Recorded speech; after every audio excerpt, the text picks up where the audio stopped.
Introduce who you are, because we haven't actually done that yet. I'm Rosie Winterton. I'm a stonemason and stone carver based in Yorkshire, best county. Love it. Brilliant. Smash him.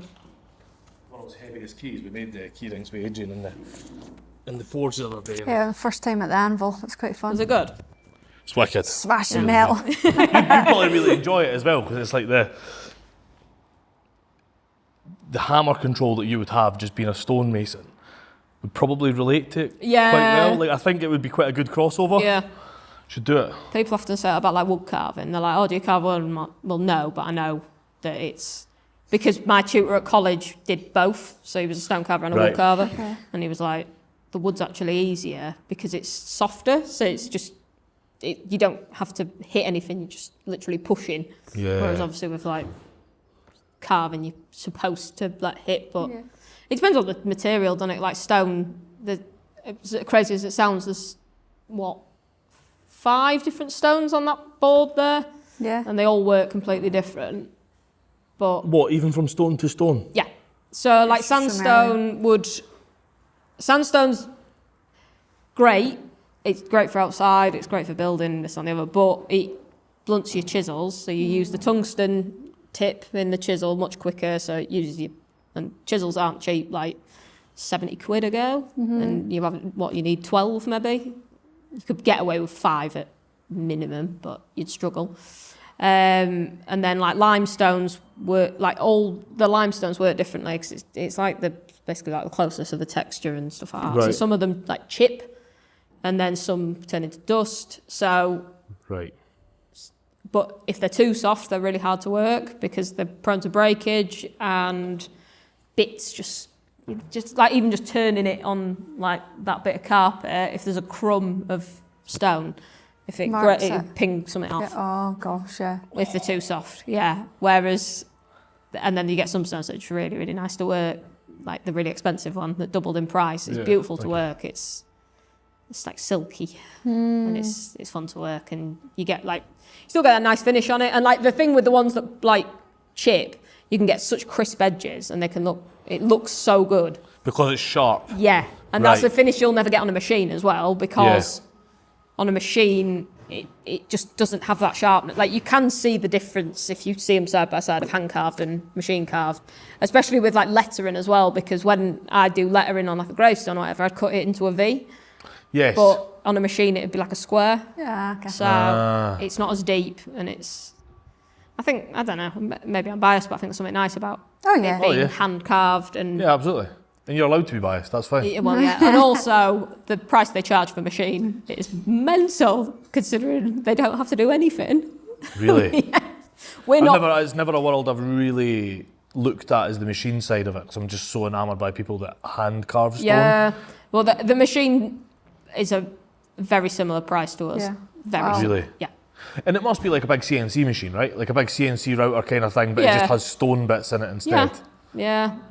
It's depressing, but well, when you see a machine doing something, you're like, oh, it takes me ages to do, and then it's just like. But there's something nice about watching someone do it by hand, right? That's your selling point. Well, we used to have a shop in York, and just the fireplaces in it. And it didn't really work because people were just like, oh, these fireplaces are expensive.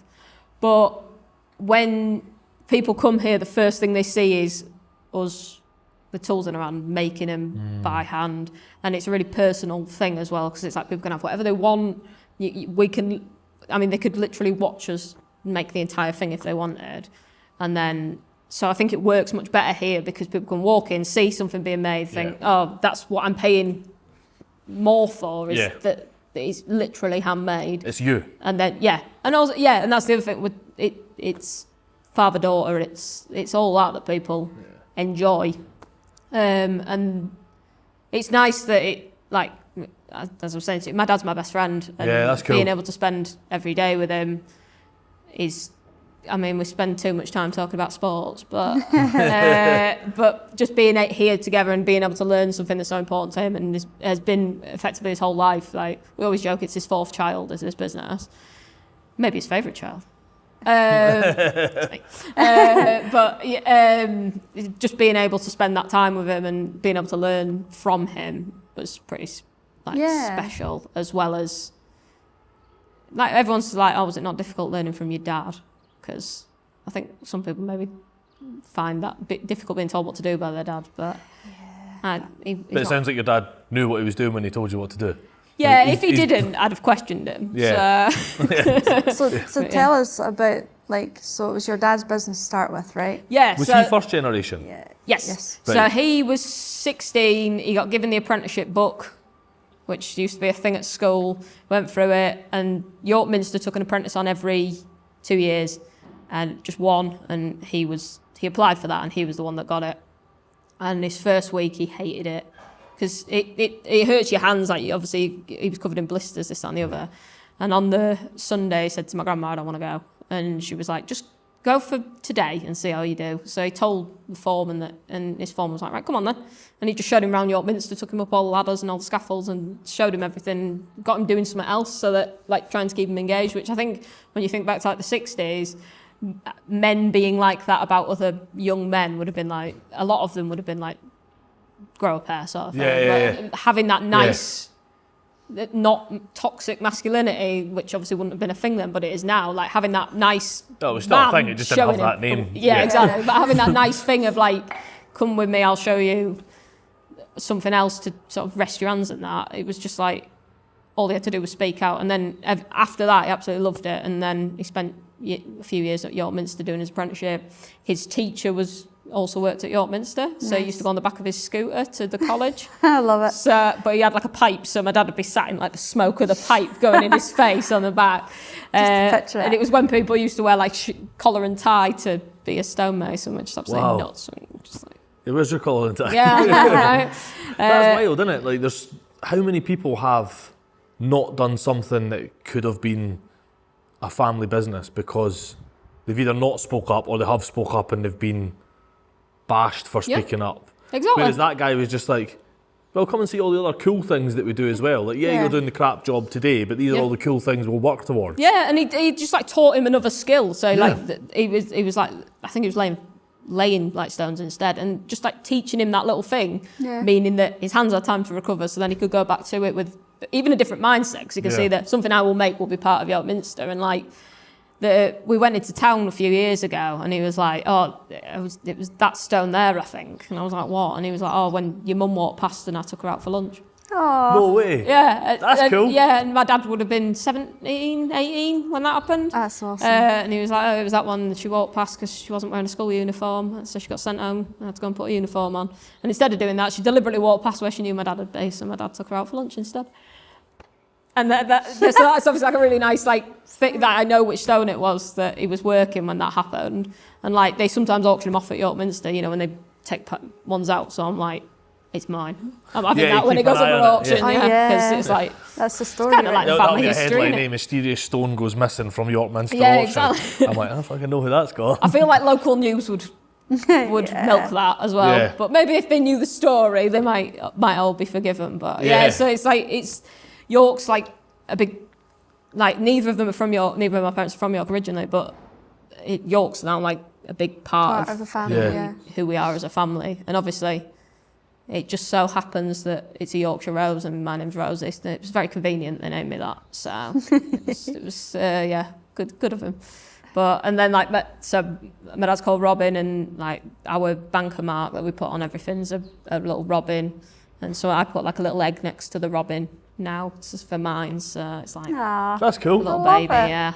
So it's nice, and it's, as I say, it's nice getting to see him every day. And I think when you start getting older and you start like, people obviously like my like friends and stuff start losing parents and stuff, you become a lot more aware, like they're not going to be around forever, so spend as much time with them as you can.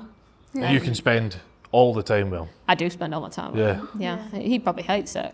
No, I can't imagine. I'm sure he does. But He's probably very proud that you're doing this. I hope so. Like, we're a traditional Yorkshire family, and we're not all talking about feelings all the time and stuff. But yeah, I'd like to think that he's proud, and he is. And like, so when he sees stuff, he's like, oh, that's good, that.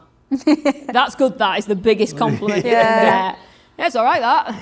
Yes. he's happy with it. Yeah, But bank it, little tally on the wall. But if he's willing to sell something I've made, then that means it's good enough to be from the company and be something that he does. Because if someone compliments it, like, because we don't say, oh, this was carved by Rosie, this was carved by Robin, it's just the thing. Yeah. And if someone says, yeah, it's great, and it's something I've done, that's obviously good enough to be from either of us, from the company, from someone who's done it for 50 years, from someone who's done it for 7 years. So. That's awesome. That's amazing. I really love it. It's a nice thing. Yeah. Did you always know you wanted to do it? No. No? God, no. She was telling me a little bit beforehand. So that, like when I was younger, I wanted to do my work experience with my dad. You know, when you're 15, 16 when you do work experience? Which I've just found out, in law, he's doing his work experience from home. What is that? Say that again. He's doing his work experience from home. Home. Working from home, doing work experience. What? That's fundamentally flawed. Surely the whole point is that you go out and speak to people. Yeah, because you're not learning you're not necessarily learning just what work looks like. You're learning how to interact in an office with adults. Precisely. Yeah. He's doing it from home. Mental. And he needs to be out in the world.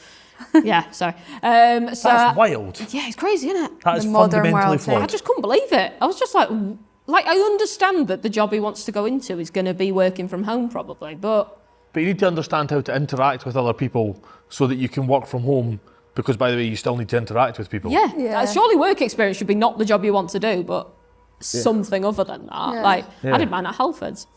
Nice. I wanted to do it with my dad, and he said no, so I had to do it at Halfords. And it was really boring, but also it's only a week now, and I had to do 2 weeks. I don't know about you two, but yeah. Yeah, mine was only a week. And it was on my birthday. I had to work on my birthday in Halfords. It was really boring. Well, I thought it was going to be like bike-based, and there was none of that. I worked in Halfords, yeah. But was it bike-based, or was it selling oils? Yeah. No, bike-based. Yeah, see, that's fun. Mine was selling oil. Yeah, I was stuffed up in the back corner of a stockroom building bikes. Yeah, that's what I thought it was going to be. Yeah. Oil. Dull. So he always said he would never wish it on any of us, his 3 children. Never wish this business on any of us. Yeah, because he's been through the hard times that any small business goes through, and he's had everything thrown at him. And how many times we've said, is there a curse on him sometimes, because it's just like, how can these things keep happening to him? Yeah. For someone that does such a good job and works so hard, and sometimes you just feel like, can he ever have a little break from it? But he, and now he's established it as a business, and that was when he sort of said, come home. Because I was in Cardiff, I was working in resale, and he was like, come home, and it's time, effectively. So he must have felt some sort of onus to get it to a point that he felt you would never have to go through all those really shit times that he had to go through. 100%. It was so difficult for him. Like, as a child, like he'd book for us to go to Cornwall on holiday, and then he'd end up not coming because he couldn't afford to have the time off, because he would need to be here. Like, technology isn't what it is now, where like we've got call divert. It's great. Just like both phones ring, so it doesn't matter. Yeah. But then it wasn't, and there was, like, do you know what I mean? Like, email and stuff wasn't what it was. God, I sound really old.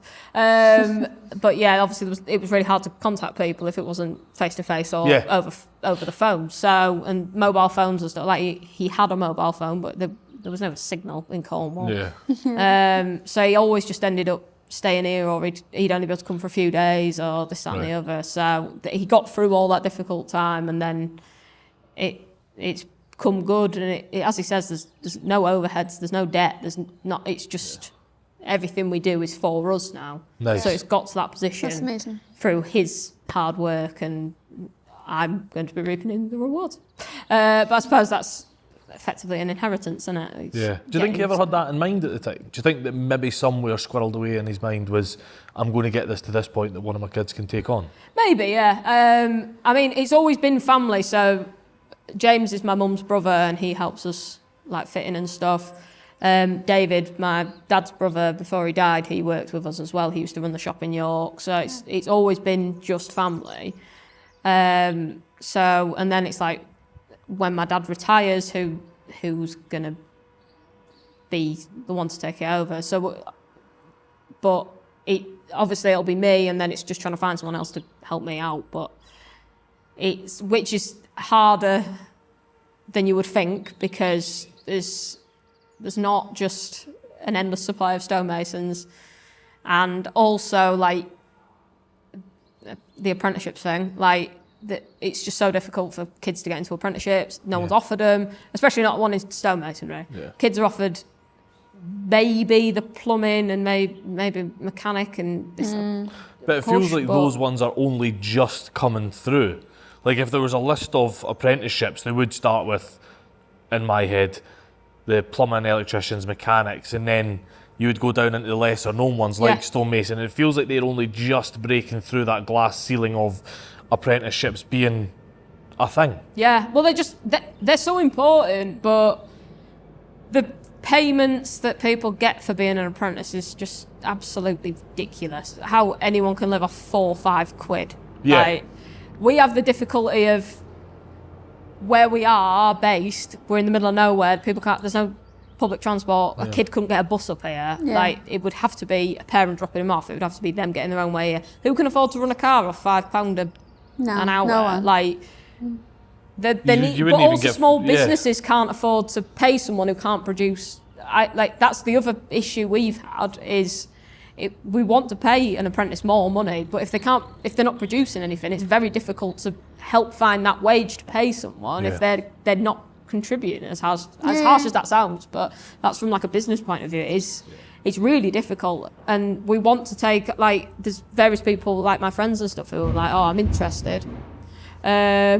In like I'd be interested in coming to work with you and this, that and the other, and it's like, yeah, but I've got a really good friend, he's got 2 kids. Yeah. He can't afford to take a massive pay cut.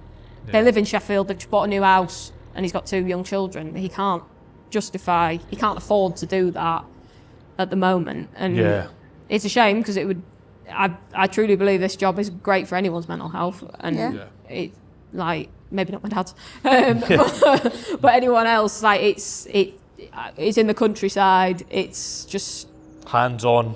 Yeah. You're taking a thing, making it into a thing. Yeah. Adding rewarding value with your hands. Yeah, and it is rewarding, and it also it's nice. Like there's no someone like no big boss looking over your shoulder. It's like having the radio on, spending the day carving away, in summer, sun's shining. Winter, it's slightly less enjoyable because it's freezing, but you get over it. Right? Yeah, and then you look forward to the summer every year. So, so gives you something to look forward to. Yeah, definitely. Yeah. But the government needs to do something to subsidise the wage that people are on, because it needs to be half and half for me. The government are going to have to start paying half of an apprentice wage so they can have a living wage. Yeah, the living wage is too low. Like they're advertising on the radio all the time that kids are not going to be eating in summer. We live in the UK. What do you mean children aren't going to be eating? That's absolutely bonkers, crazy. Yeah, it shouldn't be happening at all. No, like as I say, we weren't well off as kids. We were skint, but they always found us money for food. And the fact that there's actual kids living in this country that aren't going to be eating. Like, what is happening? Mental. That's bonkers. Yeah. It's absolutely mad. And then to think that someone can't do something like going back to your friend there to better their life, whether it's for mental reasons or job reasons, because the bar for entry has been set so low. Yeah. I mean, financially so low that you couldn't get them on board. Because it needs to still work for you. Because if it doesn't work for you, you could take someone on board and then it could sink you. Like if you and your dad don't look after you guys, none of this is here, and then you can't take people on. And like he's ex-military, like he's served abroad. He's seen people like his friends die, this, that, and the other, and he had nothing when he no support. There was like he needs more support, and when he comes and helps us sometimes, just on like the odd day and that, and he's like a different person when he's so happy. Yeah, and it'd be so good for him to be here, but there needs to be something in place to help people. Who makes a decision when they're 16 of what they want to do for the rest of their life? Yeah. Don't know, you're forced to, kind of, aren't you? Yeah, exactly. But does it's never worked. I mean, I took film studies at A-level. Like,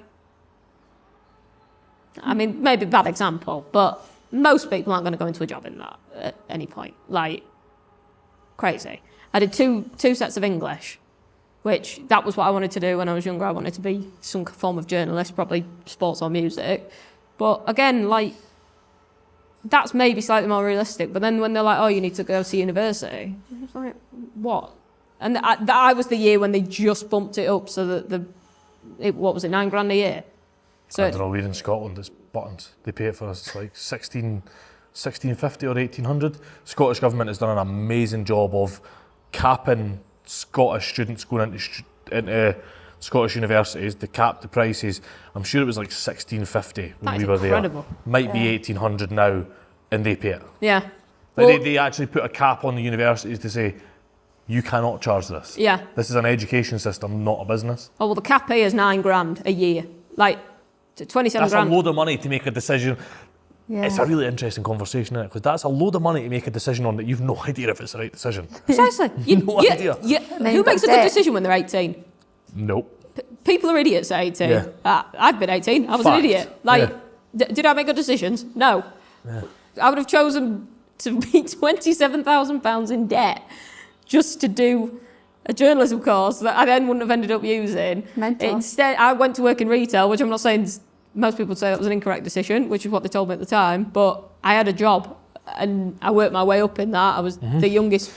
I turned a supervisor on my 18th birthday, so I was the youngest one in the company. Wow. I was the youngest assistant manager in the company. I worked my way. I got sent to stores to basically fix them. Like, that was my job, and Wow. it wasn't. I didn't hate it, but like, I hated the unsocial hours. Like, working weekends is not the one. No. But if I'd worked weekends here, I wouldn't mind it, because when you love what you do, it's very different. Very different. And it's just so important. Like, you spend, 8 hours a day at work. Imagine. Spend most of your life working. Precisely. Really, like, when I was at Blacks, I did a 78-hour week, I think it was, and I only got paid for 40 hours. What? Oh. Yeah, because that's how, there's a clause in your contract, or there was a clause in my contract where unless I worked 80 hours, they wouldn't pay me overtime, because as management you can't be paid overtime. Of course. I was doing So you 12-hour had to days. do double to get paid. But they deliberately made it so that I didn't work an extra 2 hours, so I didn't get paid.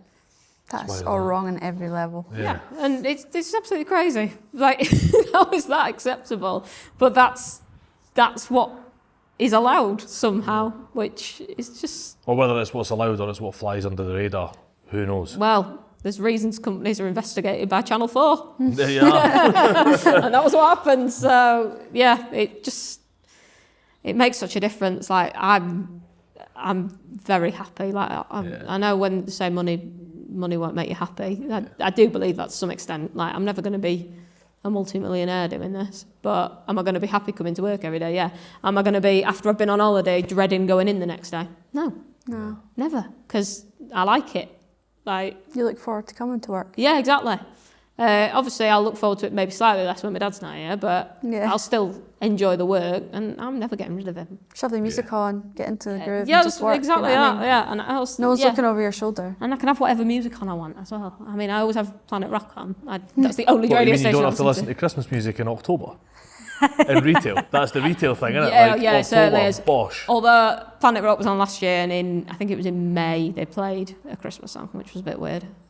Someone said they wanted Slade on, and they played it. So that was a bit weird. But yeah, like, it's, do you know what I mean? Like, you sort of just tune into that and just not really thinking about anything else other than doing what you're doing and just enjoying it and enjoy the sun and just like the birds flying in and stuff. Like, well, that sounds weird, but like, we get swallows flying in all the time, and like, it's just nice to see, isn't it? Be in nature effectively, which looks ridiculous. Inside but outdoors at the same time. Yeah, It's exactly. a cool spot because it is quite literally inside and outside as I look up at the roof and The holes in it. Yeah. The nice asbestos roof. But it's just a nice big old shed. It's nice and airy. Yeah. And you just get to make your stuff with your and your dad's name on it. That's cool. Yeah, it is nice. And also, I'm very like, we have quite an unusual surname, which is Winterton. And like, people know my dad and they're like, oh, you must be Robin's daughter. And it's like, that's quite a nice, Yeah. I know that sounds like quite traditional, but it is quite nice. Although there is an MP called Rosie Winterton who I get confused with a lot. Honestly. she's a dame and she's in her 60s, but people still message me like, you didn't come to my house the other day. And I'm like...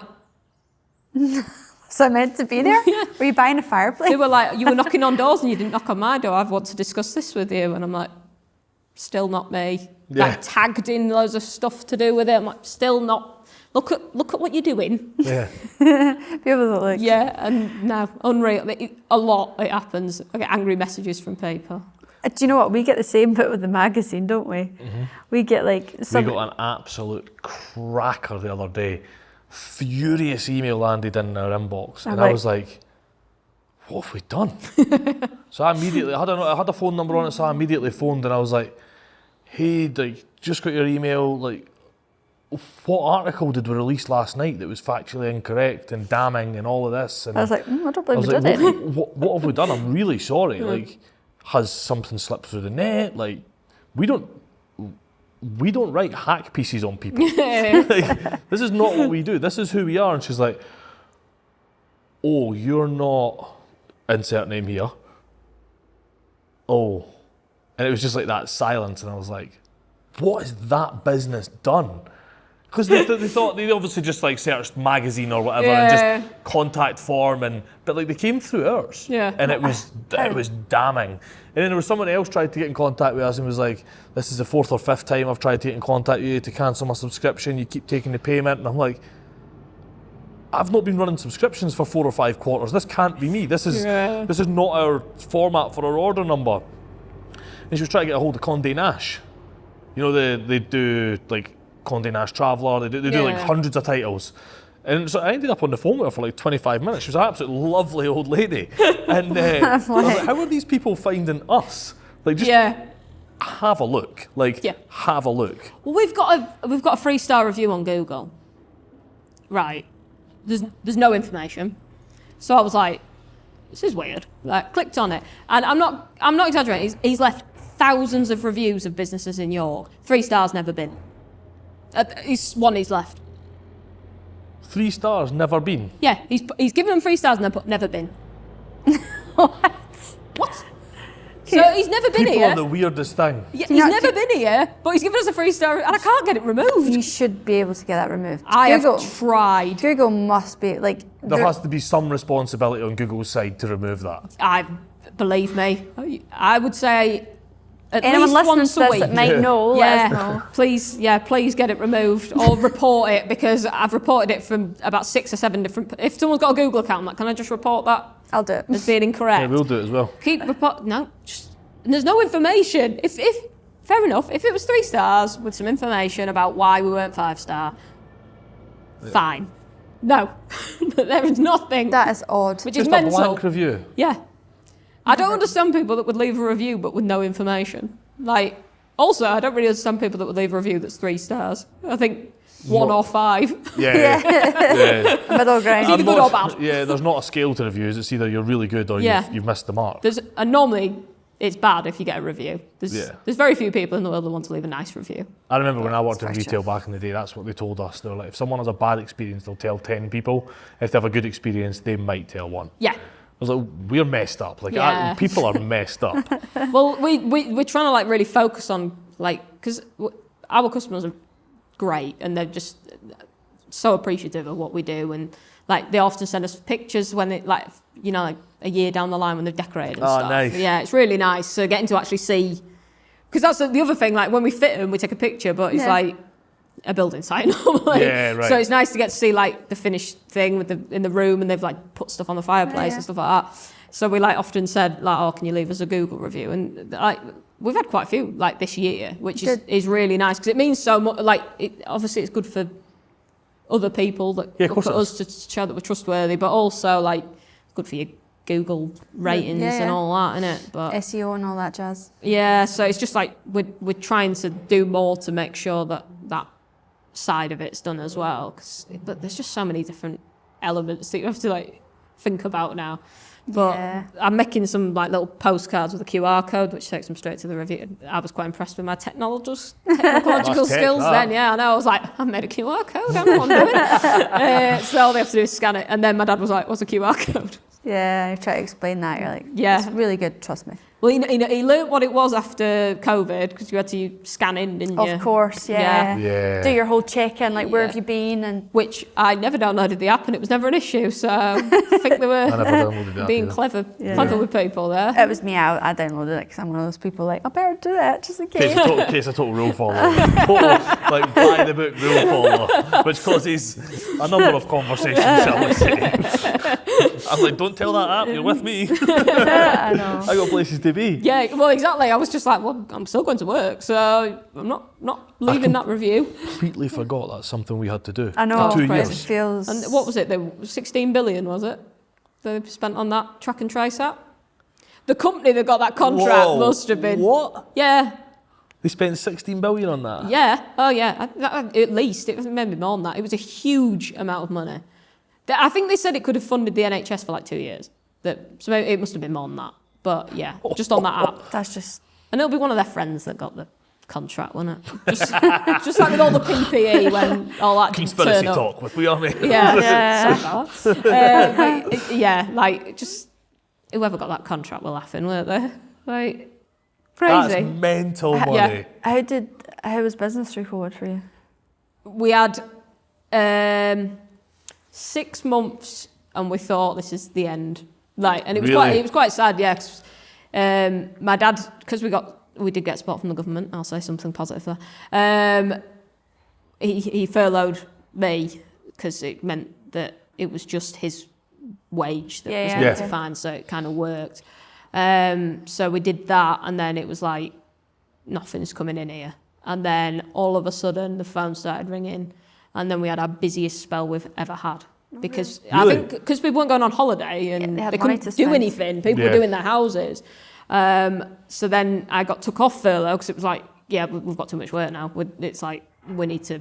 But the quarries were like, they hadn't, because they shut as well. Yeah. So they had back orders. So then stone, when it was taking 4 weeks, before it was suddenly taking 12 weeks, and so then it all went like that really. But yeah, and then we just it's been pretty constant ever since, really. It's good. Too many people staring at their fireplace for too long. Precisely. Or thinking, that electric fire's a bit sad, isn't it? Yeah. Also, the electricity bill's going up really Right. has helped, because people are like, it's cheaper to run wood. But they're making loads of regulations about wood burners now, so... Yeah, is it heatas? Heatas? Sounds like another good way to make some money for them to me. Yeah, stove fitters, if you wanted to go into the stove fitting business, that's... dictate everything if you become a stove fitter, because they're very sought after, and it's a relatively simple job. A lot of them are just pre-made now, aren't they? I've got a friend who's a stove fitter, and he's like, we're just so busy. Yeah. So busy. Well, a lot of what we do, we end up working around the stove fitter, Right. like their timings, which feels a little bit crazy because it's like we're making something from scratch, and then they ask of us like, "Oh, well, the stove fitter can only do this day," and you're a bit like, "Right, okay, yeah, that's fine." So obviously we'll accommodate where possible, but sometimes you can feel a little bit like, right, take a breath and just whatever, crack on. But Is it? It's obviously hard graft, but is it hard work with regards to keeping custom up? Because there's not a lot of huge houses left now. They're not building big houses again. What does a custom look like for you? Our customers are very specific people, so they've got spare money generally, so they're happy to spend money on a proper product, and also you can get there's a couple of families that we do work for semi-regularly. We have returning customers. I mean, there's one guy, and I think it's in his third house, and he's had exactly the same fireplace in every house, but he's not taking it with him. He's Really? just had a new one put in the new house. From you? But the exact same design. Which, wow. I don't know, if it was me, I think I'd pick a different one for every house. But exactly the same one. And then name plaques. If there's a couple who they've bought a plot of land and built various houses, and we've done every single name plaque. They cool. want them, and the date stones and everything, because they want it all to be exactly the same. Yeah.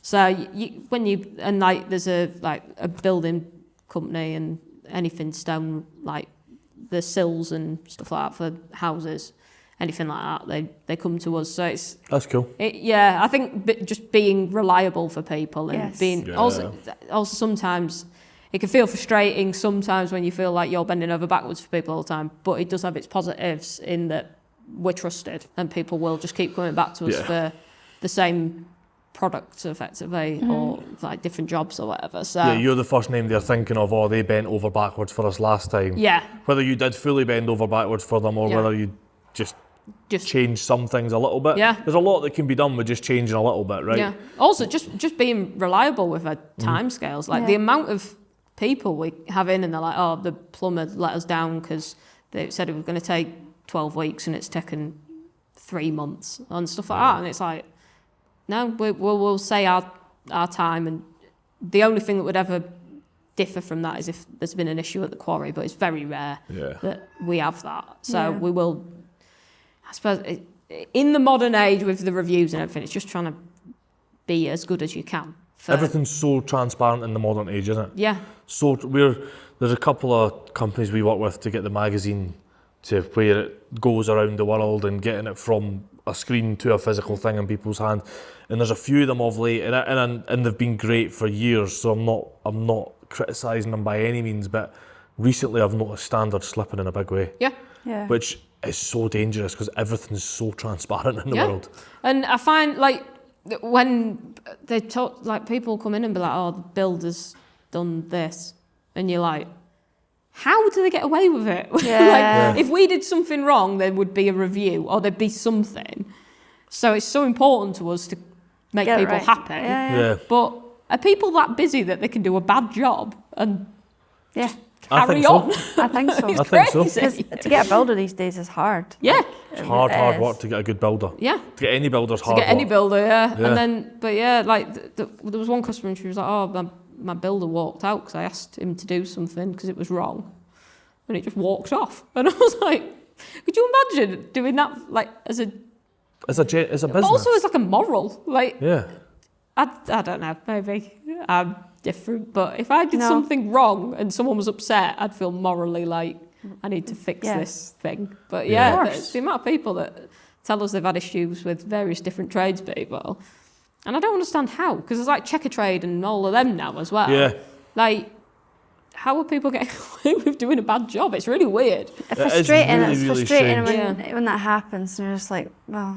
I find it really frustrating when I sit down in front of people like you or other craftspeople and I'm like, you guys are giving everything in chase of doing a good job, and other people, whether it's in business or whether it's in whatever trade, are just doing like let's be honest, a half-assed job.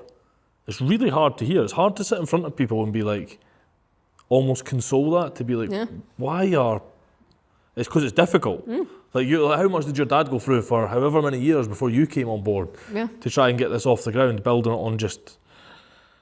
I suppose it says a lot for find the small family business that really cares, doesn't it? That's what the message is here. If you're a customer listening to this, find the small family business that really cares. Well, that would be my opinion, and just, I mean, it really makes you sort of think about trying to support local, small business, and that's one of the things I like about Cornwall is there's not many big companies there. It is small people trying to support small people, like just like bakeries and stuff. They're I hear so much good stuff about Cornwall. It's great. It's all just the time. such a nice vibe, like relaxed. But as I say, everything's bustling because even though I know there is a lot of issues there with people not being able to get housing and stuff because it's second homes and it's just skyrocketed the cost of everything. But little businesses tend to do relatively well because it's people putting back into their locals and then people going on holiday and putting money into those little local economies. Right. And it is nice, like when you, like St Ives is my favourite place, and when I like walk down the high street, it's not that, there is some, like, there was a Superdry, which is massive. There's a Superdry everywhere, eh? Yeah. Just like weirdly a Superdry everywhere. But I haven't seen anyone wear Superdry in a long time, how's that actually. staying open? Weird. And then I think there was a Greggs last time I went, but even there used to be a Subway and that closed down because it wasn't getting any business. Really? Yeah, which I think is really good. That's cool. Because people are buying but then there's like little sandwich shops. There's like one called the Cornish Bakery, which is amazing. And that I thought it closed down, and we were like, how was that closed down? It was always right. It just moved. Moved around the corner. We were like, oh, right, okay. And that's great because they get to a point where they sell out, so they close. And having that must be so, like... It's the complete opposite from every other time you hear about a Greggs or a Subway or a whatever going into a high street, you hear the opposite story to this. Yeah.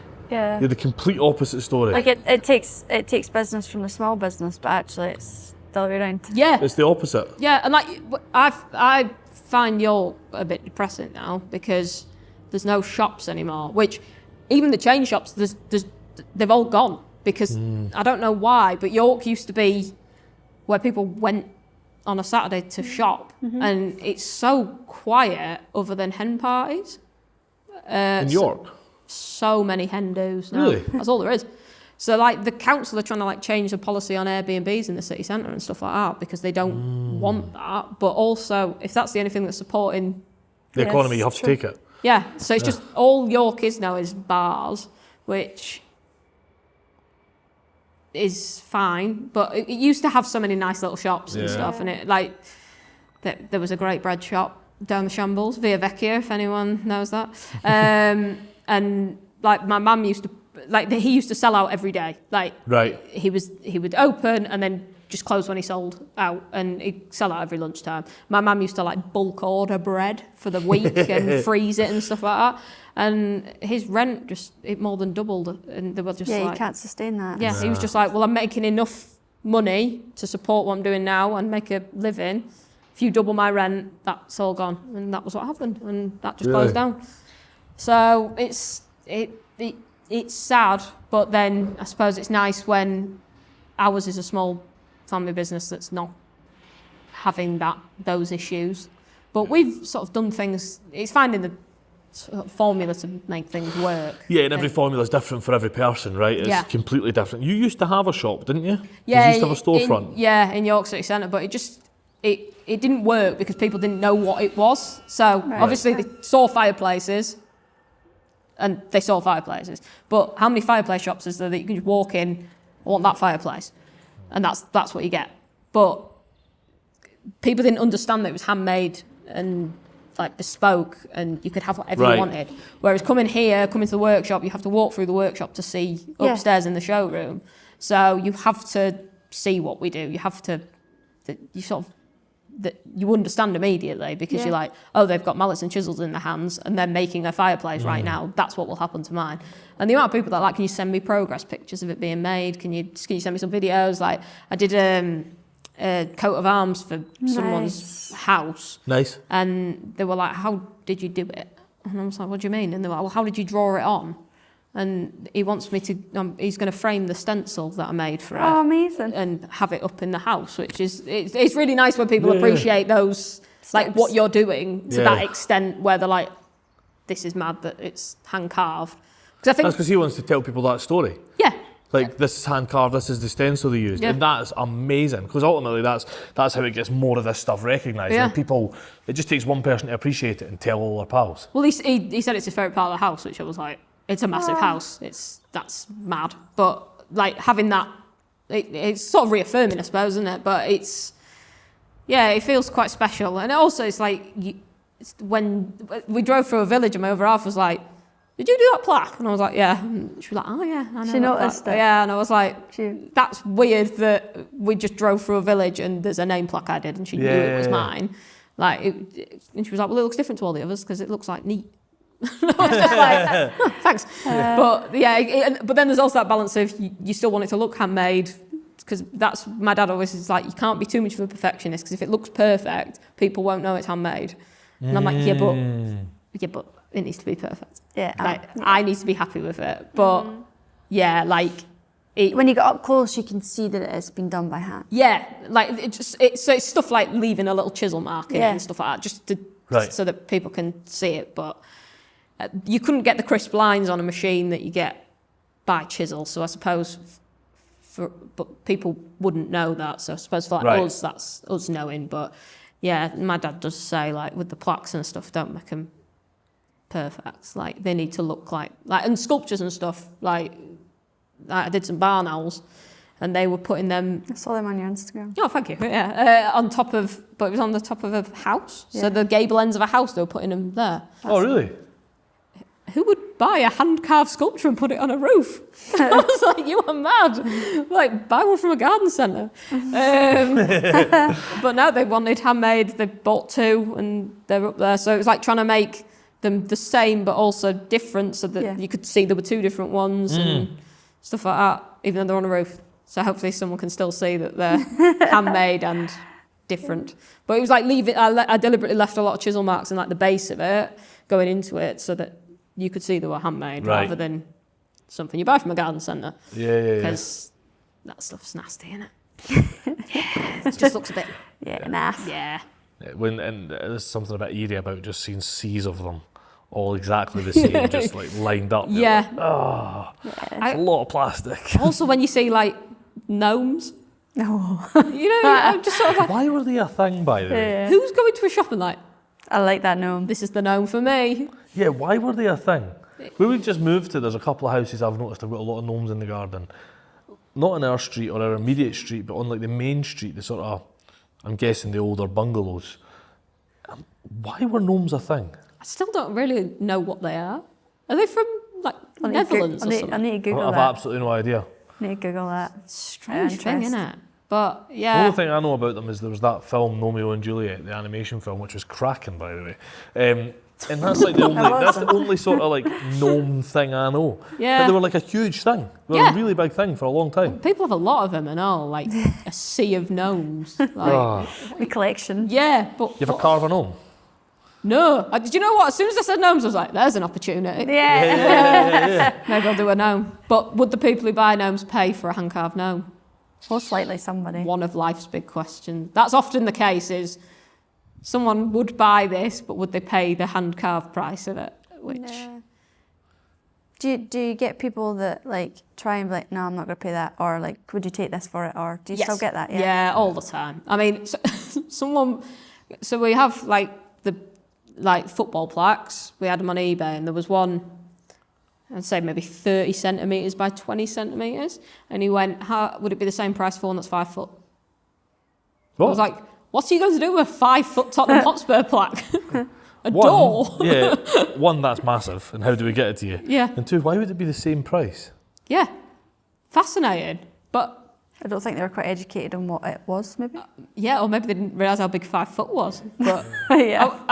I was just like, There's something wrong with all that. I think we sent the price and then we were like, what are you doing with it? And then he didn't reply and I was like, oh, I'm never going to know. Now I need, like, what was he going to do with it? I'm Still chasing them up. Yeah, still like, but what were you going to do with it? I'll do it for the same price if you tell me. Yeah, if you tell me what the plan is, because I'm fascinated by this. Sometimes people message like massive sizes of things and you're just like, why? Why would you need something That'd be that heavy. big? Yeah. It's really strange. But if the ones pay, the ones pay. Yeah, do you Same think with everything. do you think people like that? Do you think why 5? What? Like, do you think he understood how big 5 foot by 5 foot is? All I could think was, because at the time I was like, is it for the new stadium? Because it would have fitted around the same time they had the new stadium. But no, it wasn't. So what was it going to be used for? Yeah. All I can think is a door. Plus, it's through eBay. It's a big door Trap door? Not eBay. To a crypt. Etsy. to a really worrying crypt. Yeah, like, just...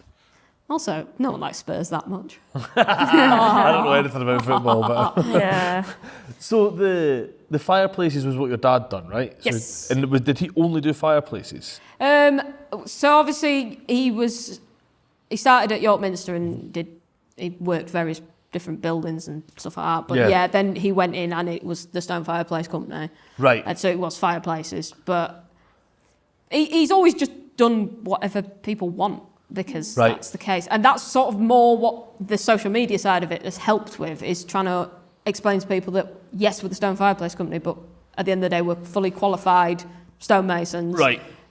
Dad's got 50 years experience. Like, we can make whatever you want out of stone. Like, 2 of the jobs we've had this year, we've got 2 sets of steps to do. Like, Okay. just sometimes it's just random things. Yeah. But yeah, it's normally fireplaces, but that's Just because that's the name above the door, right? That's what will mostly come in. But it's like trying to get that message through that we will do whatever it, people yeah. like the gravestones and stuff like that. Like, it's hard to find a nice gravestone. Like, my other half. That's a refined mullet. Thank you very much. Yeah, like, I think it's also trying to sort of show that you can make something nice out of stone that maybe wouldn't look as nice out of a different material. Yeah, Like- Memorial Workshop, Matt at Memorial Workshop, he was an ex-graphic designer, I'm sure. In fact, it was a conversation with him over pizza when I was working down in Salisbury on a film that made us start the podcast. And because he was just fascinating, really nice guy. We need to go back down and see him. Point to the story is, it was gravestones that got him into carving. Yeah. Because he was like, gravestones suck. Yeah. And I'm a graphic designer and I love what I do. Yeah. Why wouldn't I do a good gravestone? Yeah. Like that got him into it. You can get I think with the gravestone as well, people just think it's just what's written on it. Yeah. But just like the shape, you can have like little bits of carving and you can make it really personal, but it still look nice. And that's sometimes that's like really hard to get across, because people would go to funeral directors and they will have just a book of these are your shapes of, Yeah. and they'll charge a premium for all of them, and then they'll be cut on a machine and normally gold leafed in or whatever. Something super, super impersonal about that, isn't there? I think so, and I to just me, don't think people are educated on there as another option. well, Yeah. and That's what like I'm trying to do with like especially like pet gravestones. People like love their pet. Like, we loved our dog, and unfortunately he died quite young for his breed. But everything you're giving it when you've just lost that pet, the person, whatever. You're given just loads of stuff to deal with, and you're like, well, I don't really want to look at this. And you're looking through it and just like, it's all horrible. Like, Yeah. it's just cheap and nasty, and it's like there's nothing that feels nice about it. And we've got a family, and it sounds a bit sad, but like, we do all their gravestones in their family. Yeah. But they come to us because they're all in the same like graveyard, so they're all going to look similar, but different. they can have it's more personal. They can have what they want. They can have those like nicer messages and use local stone and things like that that the families would have liked. And I think for me, I'm very much like local. I mean, I would never say I'm English. I would always say I'm Yorkshire, because Right. I'm not keen on all parts of England. If there was a Yorkshire independence, I'd be with it 100%. But I would always say I'm from Yorkshire, because I think England is such a dramatic change of accents and everything like that, and just such It's a change of everything. Yeah. It's like when you look at the US, to consider the US one country is just bonkers. Yeah. I mean, that changes from but even like a state of the US is the same size as England, which I find Considerably bigger. absolutely crazy. Mental. Texas is 2.8 times the size of the whole of the UK. Georgia's 4 times the size of Scotland. I done the maths when I was over there. It's fucking mental. We measure it. What's With a meter stick. those fuels you walk on with it like ding, ding, ding, ding, every meter? It was just, funny. it's bonkers. Yeah. The locality's mad. Yeah. And I think there's something special about maybe England, especially because I think people are often very proud of where they're from, unless you're from the south, and then everyone wants to be from the north. There'll be like people in like Watford, and they're like, yeah, but I'm from the north of London, and it's like, yeah, no. Outside the M25 ring. That's Yeah. what it is, right? And like, and then there's like the obviously Yorkshire, Lancashire divide. Yorkshire's better. And like, I think that it's quite nice, but there's such a feeling in the north. And like me and my dad talk about this like quite a lot. Like, my dad supports Arsenal because he was born in Kent, and I support Liverpool because I used to love Michael Owen. Everyone liked David Beckham at my school, and I was very much Michael Owen. And it like that, the northern thing. So like, we both have like a massive soft spot for Newcastle, because the just what they stand for, being their own thing. They're sort of their own. They're not bothered. They're not bothered what's going on in London. Yeah. They're all for Newcastle. Like, they're not going to be like buying something from. They're going to support their. Yeah. And I really like that. And I think Is that what you like about Cornwall as well? yeah, it's all just very. They don't need the big city, and I'm a big fan of that. And I think that I think I live out in the sticks in Yorkshire. Like there's nothing around us, and I like that because you just You're out the rat supporting race. the small. You are, sorry. You're out the rat race. Yeah, exactly. And I whenever we go to a city now, I'm like, oh, it's awful. It's full of people. But just being like just supporting everything that's around you without when you're sort of looking at like obviously the government are making decisions for the north, and there's always been a massive north-south divide, and there always will be, unfortunately. So I was a big fan of Andy Burnham, Mayor of Manchester, big fan. But like he's like trying to do things for the north, and like I've got a friend who's from a very different background to me, and like she went to private school, and we were discussing the HS2 thing. And I was like, it was inevitable that they would build the London to Birmingham and then stop it. And she was like, what do you mean? I was like, because they sold it as London to Leeds in under 2 hours. That was how it was the north and the south being connected at last. It's funny how they didn't build the bit that was the north bit first, did it? They built the south to the Midlands, and then were like, actually, it's too expensive. We're not doing it anymore.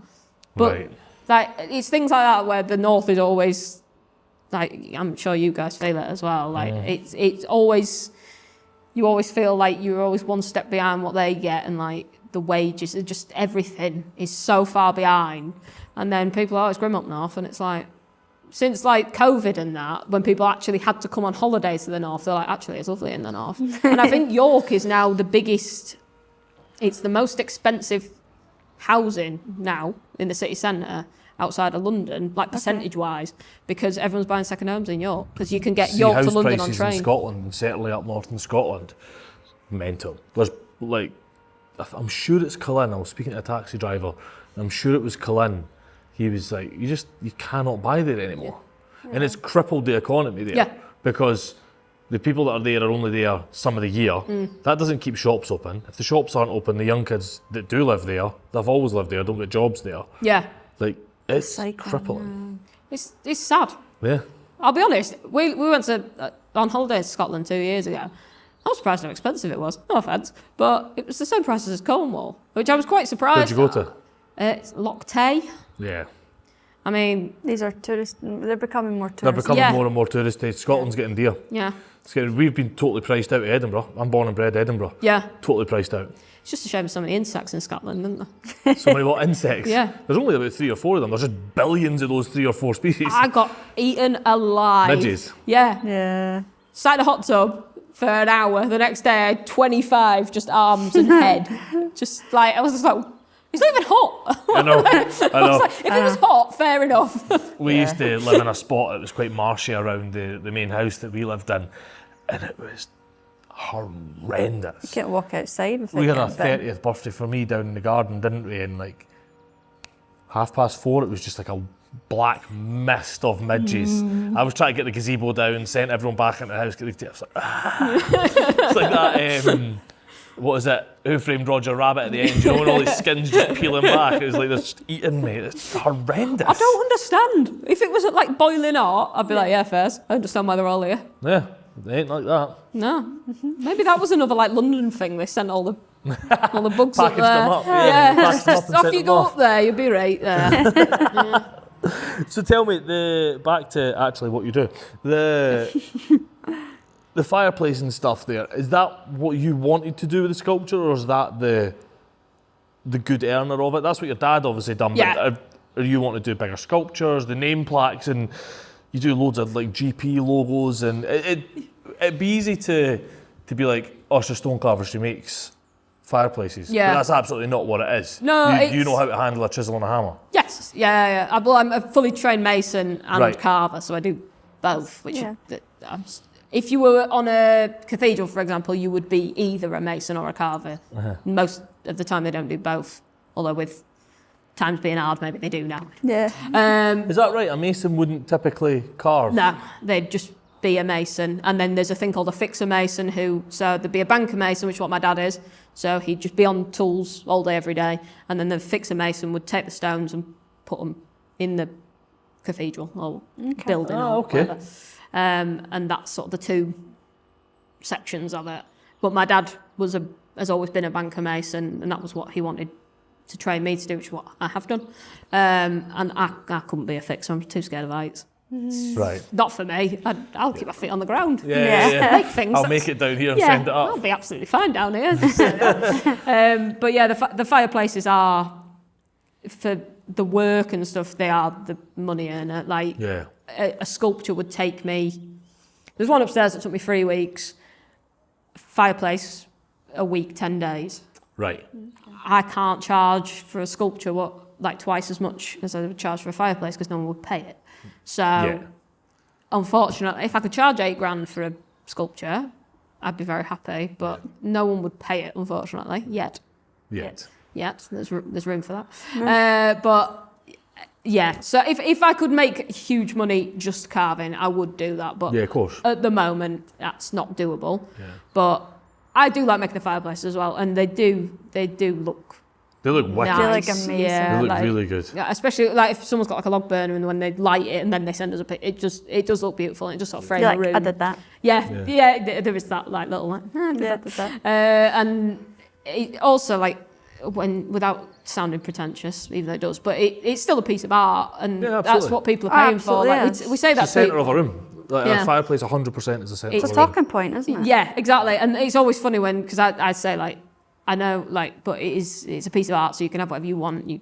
It's whatever you want. Right. And then sometimes you hear them, they'll be like talking to the partner on something like, well, it's a piece of art, so we need to just treat it like that. And you're just like, that worked. But it's just them understanding, like, it's so hard to, if someone's not particularly creative, which not everyone is, it's so hard to tell people that you can have whatever you want. We can make we can do whatever you want here. Yeah, and it's like having examples and pictures and stuff, but sometimes people just can't understand that they could have that bit of that one and that bit of that one, or they can have whatever they want. Like we do one that has like little bits of carving in it. Most common is Yorkshire rose, or sometimes acorns and oak leaves is quite popular as well. So like one person was like, oh, I want Scottish thistles. Like it was that, like when they understood that they could have whatever they want, they were like, oh, so could I have this? And it's like, yeah, of course you can. It's your choice. Like that's the beauty of what we do. It's not going into a showroom and picking what you're having. It's you can choose literally everything. The only thing that may vary is the colour of the stone because it's a natural product. And that's the other thing is like we use all natural English stones. We're not importing, which a lot of companies do. They import because it's so much cheaper. But what we do is again supporting the local of using local stone, local quarry, local delivery guy. Exactly. There's locals you get. I was about to say there's not a lot to it. There's clearly a lot to it in the actual work, but the base ingredients. It's stone, hammer, chisel, right? And obviously years and years and years of your experience. Let's not downplay that. But that is it. It's just having a space to do it, and mallet and chisel. The mallet. I mean, my dad's had that mallet since, I think he had a wooden one for about 6 months when he first started, and then nylon had just come in, shortly after they invented the wheel. And then he's had that one ever since, and that's been his mallet. And like, really? Yeah, and that's the same one, like you see the wear on it.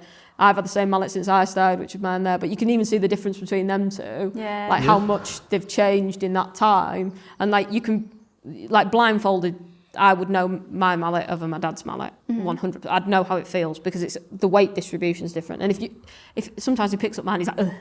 And it's like, don't want to touch that. And it's like you know because you just it becomes like just part of your body. Yeah, it's like part of your hand, isn't it? Like, but and the chisels they have to be replaced. Like we have tungsten tip ones, but you can get various different ones. But the tungsten tip ones we like because you get a nice sharp edge on it. Right. But when the tungsten runs out, you have to get new chisels. So is it just the first half inch or something's tungsten for you to sharpen away, and then it's just cold steel after that? So it's. But again, like they're made in Wakefield, Huddersfield, one of those two. Huddersfield, it must be Huddersfield, yeah. But they're made there, which is unintentionally local. Like we didn't particularly know that, and like they're really hard to get hold of now. Like they used to be quite easy to get hold, but apparently it's just one guy making them now. Yeah, really? I've seen his website. It's very basic. Yeah. And have you been snooping? A lot of the stone carvers use them. Yeah. So he uses them. You're plugged in. No, I'm aware. So it's like using that, and then there is companies that sell stone supplies, but that's less than, like, sometimes they don't even have any chisels in the van. And you're like, what? What That's you like the snap-on truck turning up without any ratchets. Precisely. Or without any 10 mils. It used to be like that, like the van would come round and you'd pick what you wanted off it. And like my dad was saying, when he was younger, they used to put tungsten back in the chisel. Okay. So they'd re-tip it, and obviously the way things work now, financially that's not viable. But like the van used to come round, and we've just started using a different supplier, and he does come in a van, and he's like, "Is there anything you want?" And I don't know, it feels quite nice about it, but it's so rare that is like a thing now, and that's another thing I find a bit sad. Like they're just like, "We'll post it you," and it's like. I remember when I started working in bike shops, the van used to come round. Yeah. And then in workshops, the van used to come round. Yeah. And whether it was Mac Tools or Snap-on, and certainly in America, I know the Snap-on van's still massive. We do still get them a little bit when I was working in film sets, they'd pop round, or Mac Tools, but you don't see a lot of it anymore. No, and it's sad because it's like a nice little chat experience. Yeah, Chance to get out of the workshop, turn your grinder off. Yeah, well, exactly. But like also just like you can actually look at what you're buying, which is so. There's no shops just selling stuff that you can go and look at. Yeah. It's not like it's like just buying on Amazon for everything. Just like just pick what you want in a book and order it. Yeah. It's just, do you think you could do what you do without having a physical space people come to visit? No. I think we get more and more online now, so we are much more like nation. I mean, we've just had an inquiry from Norway, from the royal family. Nice. Bit strange. The Norwegian royal family? Yeah. Really? Yeah, because I was like, why has he got this thing at the bottom? So I went on the website and it's the royal family. I was like, this is really weird, but if they want a quote, they want a quote. Yeah. And because they're royal. Yeah, exactly. And we'll work out how to post it at a later date. But, say yes and work out later. I don't know I think people need to come here, especially for the fireplaces, to see the stone, see it being done.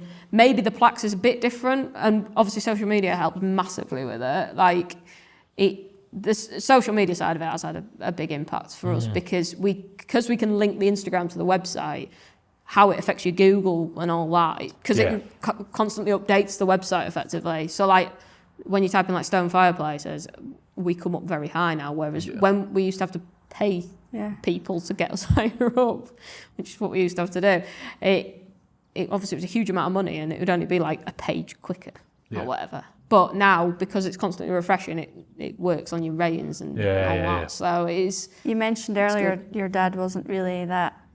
He doesn't have a clue what's going on. Nah, it's a whole new world, isn't it? Because that's not how you used to market. No, not all. Like he used to do, like he's done the Great Yorkshire Show a couple of times and other like home shows, interior shows, and like even they don't work as well because people are seeing the end product but not the process. So that is the advantage of the social media, is people can see the process, and people like you can connect the two dots. Yeah, exactly. And like if someone orders a plaque and then I put a video on of me carving it, they can be like, "Oh, that's my order." Looks like my one, yeah. Yeah, and then I know TikTok's big on that, but even I'm too old for TikTok. I can't get my head behind that. If you don't have ADHD, when you log on to TikTok, you will get it by proxy. I logged on and I was just like, what is going on? It's just everything all at once, all of the time. Yeah. I think you have to interact pretty well on TikTok as well, and I just don't. Yeah. I just don't look at it. Like I post and be like, okay, right, that's it done. Yeah, we post more as a placeholder. Yeah. That's the thing with Instagram as well, though, isn't it? It's if you engage with it more and stuff. And that's something I'm terrible at, because I have my personal one, but most of what I look at on Instagram is football.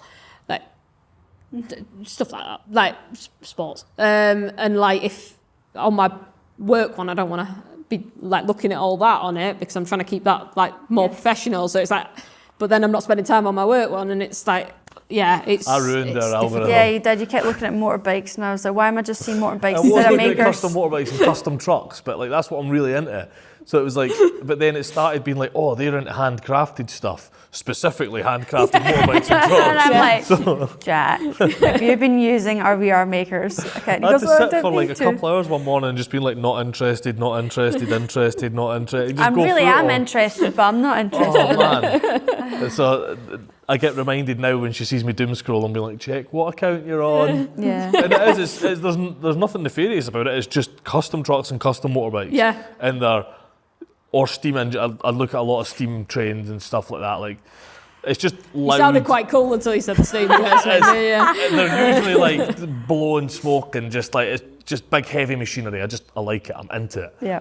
And I totally killed our algorithm. Like, completely just... You would not have known what our Explore page... It's just stupid. Well, like the Stone Fireplace Company Instagram, the algorithm on that is motorbikes. That's the only that's what thing. said. Yeah, GP and Arsenal. They're the only two things that show up on it, because that's all he looks at is like videos of people. Walk rounds and sounds his favourite thing. So just someone walking around a motorbike revving it. That's his favourite thing. You can watch that content for ages. Yeah. So it's, when I'm like, no, this is what we use Instagram for. He's not bothered. He's like, yeah, that's your job. He's like, that's what you use Instagram for. I watch it to watch motorbikes being revved constantly. you just sat there, you just think, vroom, vroom. You're like, oh, he's sat on it again, watching a little rev. So funny. Funny. Why do you think social media and so many people just love watching handmade stuff? Stone carving in particular, there's a few stone carving is, like, it definitely comes under that So oddly satisfying bracket. Yeah, I've had this conversation a few times with different people. My missus says it's the noise that she likes, like, and like some of the videos I've done are like, you know, like a second of like a pencil being sharpened and then a line being drawn, and all those noises picking up, and I think there's part of that, but like I just did a magazine article for a charity about the impact of social media on heritage buildings and things like that, and she was saying, do you think social media will help younger people get into these trades? And I hope so, because teenagers are depressed. Like, I know, like, when I was a teenager, I was a nightmare, but like, they're depressing now, aren't they? Just like trying to get a conversation. Like, there's just sort of, like, I know phones are everything, and I understand that. Like, they're massive now, but I find it quite sad that they don't go outside. It's one of the key reasons we chose to do a printed magazine.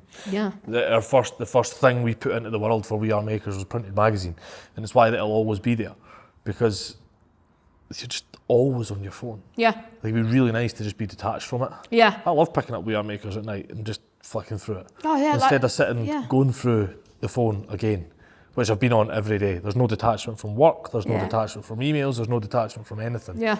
We're always on it. Yeah. Now, I'm also very aware I'm saying that as someone who runs his business from his phone. Right? I'm very aware of that. Like, it has given us more good than it has bad. Yeah. Social media has given us more good than it has bad. Phones have given us more good than it has bad. Like, we are able to have We Are Makers and find people like you because of social media.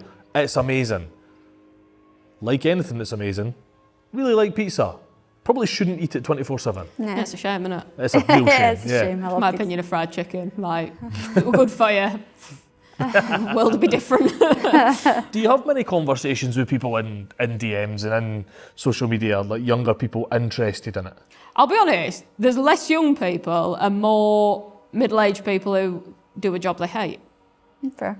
Like lawyers, doctors, judges. Right. Like, even when they come in here, they're like, oh, I'd love to have done this. And it's like, yeah, but you've got like a really good job. But they don't enjoy it. There's no satisfaction from it. And I think that's a huge thing. Like, just being able to have job satisfaction is a massive thing. Like, you come into work one day and you have a piece of stone. By the end of it, you've got something physical to show. This is what I've done today. Exactly. So, and like I think sometimes it's hard to remember that people find what you do interesting. Because you do it every day. Yeah.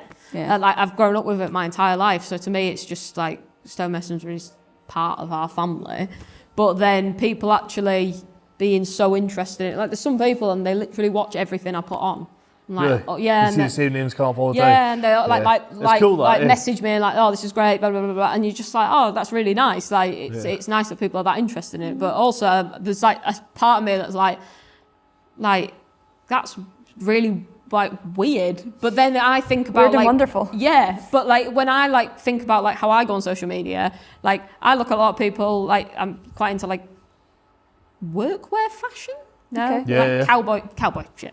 And a lot The of urban cowboy. yeah, love it, big into it. And there's like certain people that I always look at their stuff, and then I'm like, oh yeah, it's the exact same thing because it's the same interest, but not like obviously it's just the same mindset of that's what people are really interested in.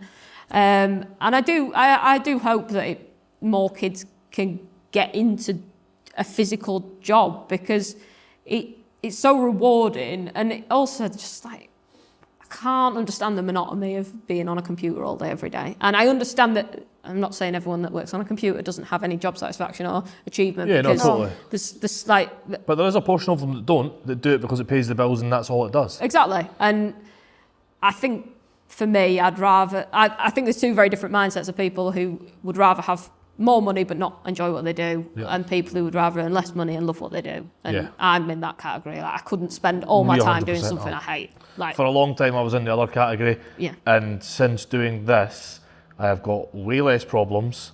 Yes, some months money's the problem, but that's the only problem. Yeah. And I'm so much more satisfied doing this. Yeah. But look where we are. Yeah, exactly. It's wicked. Like, it's cool. Just that's it. It's just cool. Also, it's meeting people. Yeah. Like, I couldn't do a job where I'm having to talk on the phone. I hate talking on the phone.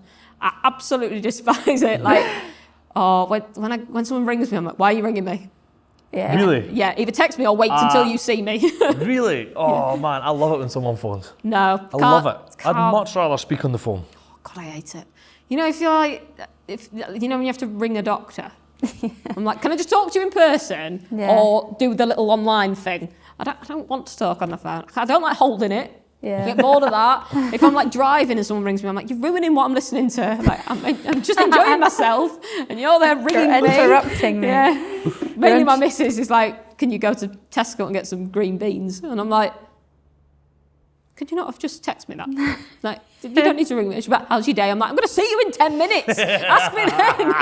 I hate it. Just, I can't stand it. So I'm very much a face-to-face person. So if you want a fireplace, come in. Yeah, come in. Or message me on Instagram and I'll sort it on that. But don't expect me to answer the phone. No, like, I understand, like, obviously we do sometimes. Of course, yeah. Like, if it's a long conversation, that annoys me even more. If it's a long conversation and you're trying to email or message someone about it, it's like, let's just speak about it and we'll have it done in 5 minutes as opposed to 6 hours. Yep. So that, fares. Yeah. But yeah, I'd much rather speak to someone face to face. But I'm not down with the phone.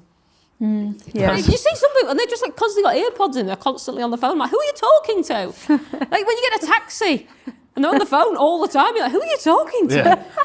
Like, what is happening?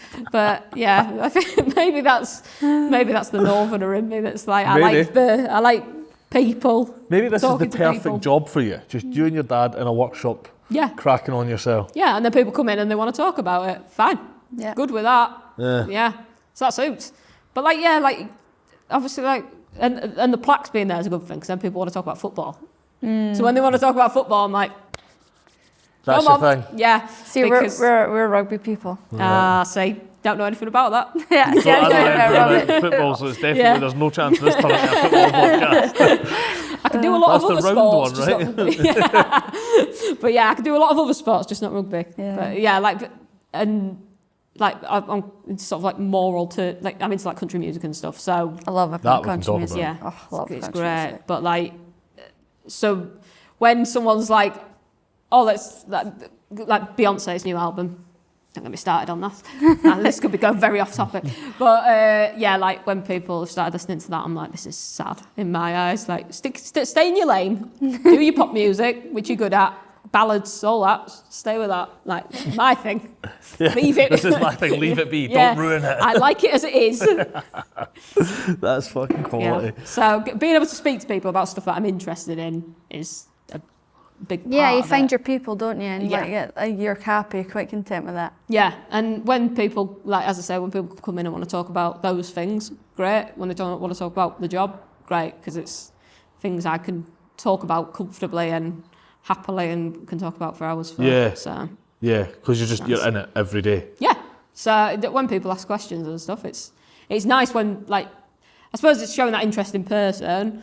It's nice, and being able to, like, I think another thing is like people being able to physically touch the thing. Yeah. Because it's really funny. Like when we go to Tangible thing. like motorbike shows, the amount of people that are just touching. You know when You're you're like, just so nice. yeah, they Look just at like it. they can't not touch it, and there'll be like signs that say don't touch, and there's always someone like you just need to touch it, and it's like no, just put it down and look at it. But So obviously don't touch here, the red button, right? yeah, but here people can touch whatever they want. So, When it says don't touch, your brain's saying touch. yeah, exactly. So they can like actually handle the stone, and I think also something that sounds a bit weird, but most people don't touch stone very often. Like they don't pick it up, and That's true. yeah, like wood, heavy. it's a bit different, isn't it? Like a stick or whatever. Yeah. That sounded really rude towards wood carvers, but whittling sticks.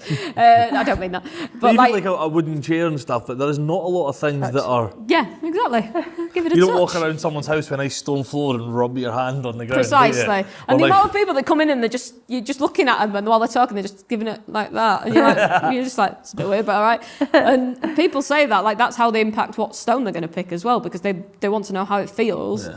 And like the limestone, you get such a soft, like smooth finish on it. People are like, oh, that feels nice. And then that sometimes influences what stone they're having, because they're like, well, when I'm lent on my fireplace with my whiskey to hosting my guests, because that's the idea of a lot of people have in their heads. It's quite funny. Then that's My what they'll be shooting touching. jacket on. Yeah, honestly, Yeah. like a lot of the, especially the men we get is that's the vibe, like a brandy or whatever. So, Brandy, yeah, in a posh glass. yeah, one of them little ones. Yeah. So all the little football things that you do or they're not just football, I know that you do crest and you do the MotoGP stuff and that. Have they been good earners for you? Because that would never be something I'd think of when Yeah. I wouldn't think of like a stone crest. Yeah, with eBay, they're a bit funny about some of them being on, but since we've put stuff on eBay, yeah. So, like, we've got those, we've got pet gravestones, but then it's the same thing of people see that we can do it, and then in the thing it says you can email us and we can do whatever you want. Yeah. So, like, someone had a Gillingham FC one. Like, I would never have done a Gillingham FC one, just out the blue. Yeah. Someone had their local football team, like, literally like a Sunday league team. They had one made to put in their clubhouse. Really? Yeah.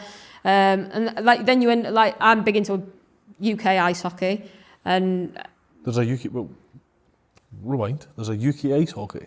yeah, Is there? yeah, Wow. it's a team in Glasgow. Yeah, that's how Scott and Aaron went to see the other. When I said ice hockey, where's that? They've got the best mascot, Glasgow, as well. He's called Clangus. He's great. He's a Highland cow. Yeah, he's great. Yeah, but yeah, honestly, go. You'll have the best time of your life. Like everyone's like, That's cool. yeah, something. But yeah, it's a big Okay. old party. It's fun. Big old Also, there's party. sometimes fights. But all the fans are nice, Yeah. which is another thing. Like Yeah. you don't like. Obviously, I go to a lot of football, and some of the fans you just like, just sit down and shut up. Yeah, like, yeah. Yeah. Stop slagging off your own team or your own players. Like Yeah. you're supposed to What like do they call them. it? Monday morning quarterback? Yeah, Is that it? yeah. And it's like just enjoy it. You're going to give yourself a heart attack.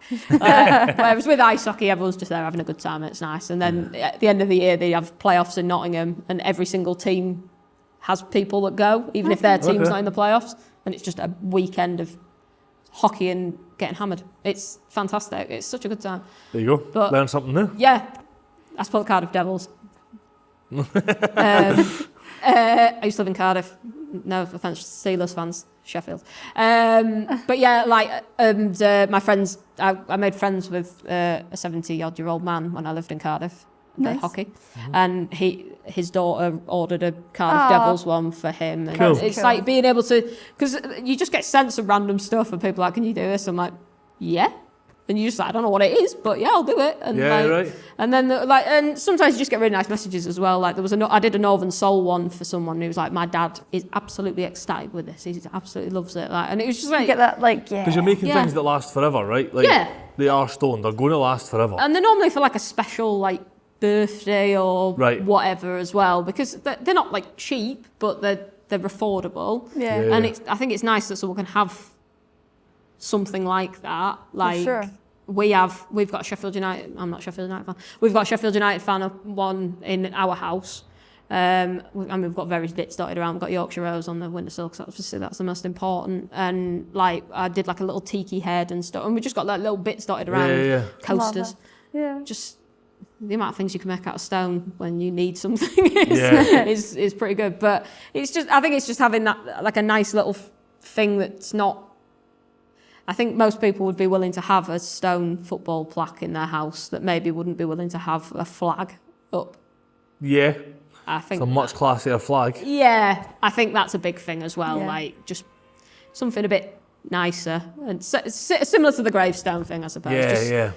I'm trying to do something that's subtle but nice. Yeah. And I think that's why they do well, because I think partners are willing to have it in their house if they don't like the thing. And obviously, because they're all stone coloured, you have to be relatively close to see what it is unless it's painted. Okay, yeah. And I think that helps. It's not super in your face, is it? Yeah. It's just kind of there. Subtle. Subtle. And I think that's a big thing, because I think a lot of, football fans aren't generally subtle, so I suppose that's an alternative thing that people can have that looks nice as well. Yeah, I I'm always interested in what people do with their craft though to supplement incomes, and because it is difficult, and it'd be more difficult if you only done fireplaces, because there's only so many houses that could take a fireplace like that, and there's only such a small percentage of them that would have the money to do that, and you would really limit yourself. Yeah. You always get asked that question when you go into something creative, like, oh, how are you going to make money? Yeah. You're doing. I would never have guessed that you'd done football plaques. Yeah, well, that was the thing. I started doing them sort of during COVID, really, and that was when, because people were just spending so much time online, they were finding things that they could sort of spend money on. Because everyone had loads of money, which seems ridiculous looking back now. But like, so people were just getting in touch and like, oh, can you do this? Can you do this? And it was nice because it was like, I just had a little banker set up in my back garden. So you never set up to do it? You just, people just asking you? Yeah, people just asked, and then people were like, you should sell these. And I was like, oh, right, I suppose. And then I started doing it, and then more and more people got in touch, and it was just like, also, house names. That's a good one, because the amount of people that have a house name but don't have a plaque, they're like, oh, it's called the Ivy, and you're driving around like, what? Where? And then they're like, oh, it's this one off this street, it's number 23. You're like, well, it's number 23 then, isn't it? Like, if it says 23 on it, tell me what it says on it. So then we get quite a lot of people, and they come in for a fireplace, and like, actually, we need a plaque as well, because our house isn't named. And you're like, right. Good idea. Yeah. It's a great idea. That was why we set them up there, to be honest, because It gives them an example. Yeah, and since we got there, the amount of people that come in and they're like, actually, I could do with a name plaque. And they're very neat. They are very nice. they're- Lavender you're- Cottage looks stunning. Oh, thank you. Yeah, quite. Well, that's the thing as well. People can have different fonts and colours and all sorts, but yeah. Do you think there's a bit of status attached to it? Like having something like that in the front of your house? It's a bit of nice, isn't it? Well, I think so. Not everyone has one. Do you know what I mean? No, like exactly. It's very. Yeah. It's a nice thing to have. Like, I think for the price that they cost, what people should, because they're not expensive and it makes your house look better. Yeah. Like, you know, when sometimes you see, it's effectively like the wheelie bin number.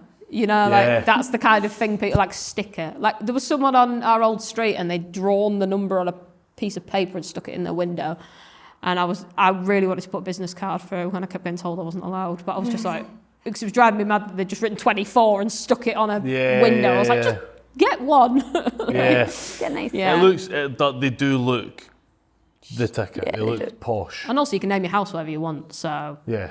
As long as it's still got a number, it doesn't matter. What the house Exactly. is, right? And if you put a plaque up, people know where you're going, so why not name it? You can name whatever you want. Exactly. You can do whatever you. It's Come the to you world's to your get one. oyster. So yeah. Do you think you'd build it into something bigger? Like, would you do bigger sculptures? Is that something on the cards for you? Like, what does that all look like? I'd love to, and it's more just to test myself and so something a bit different in it. But I would love to do more sculpture, bigger sculpture. Like I've got an idea of, there's a thing called the Olmecs, and the heads were found underground in Mexico, and I did a small one which is called El Rey, which I really love doing, and then I would love to do a life-size version of it, which wouldn't fit in it. Well, it would fit in here, but it'd be hard.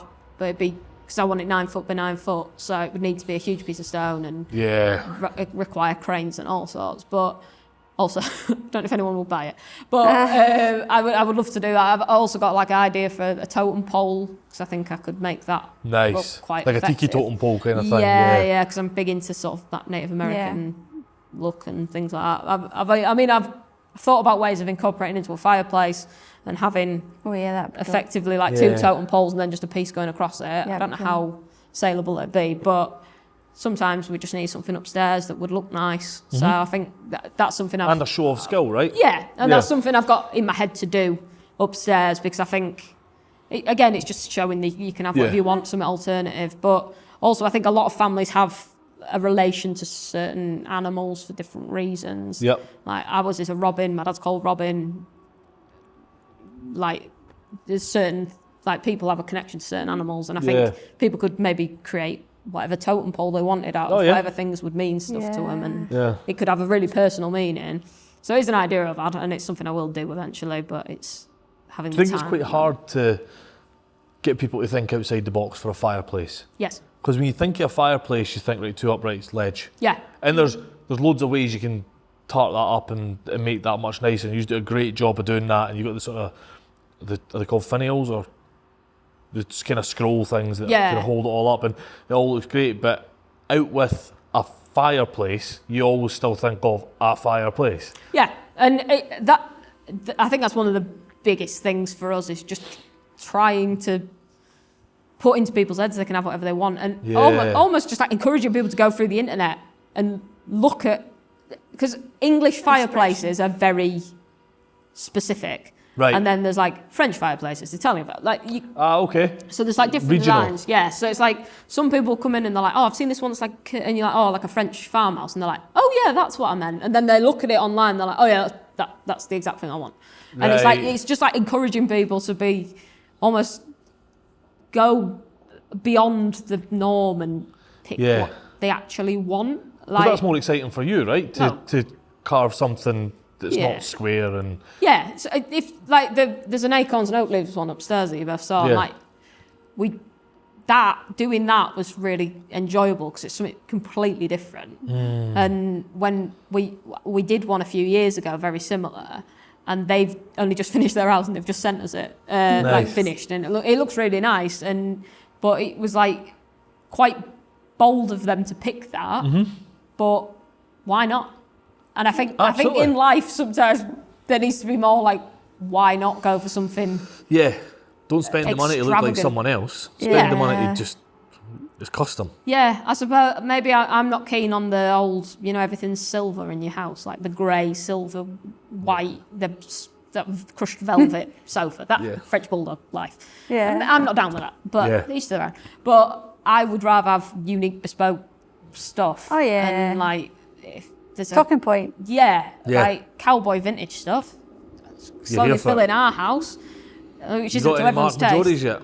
You what, sorry? You got any Mark Majoris yet? No, not yet. Oh, do you follow him? Yeah. We got given one from a friend when he came over.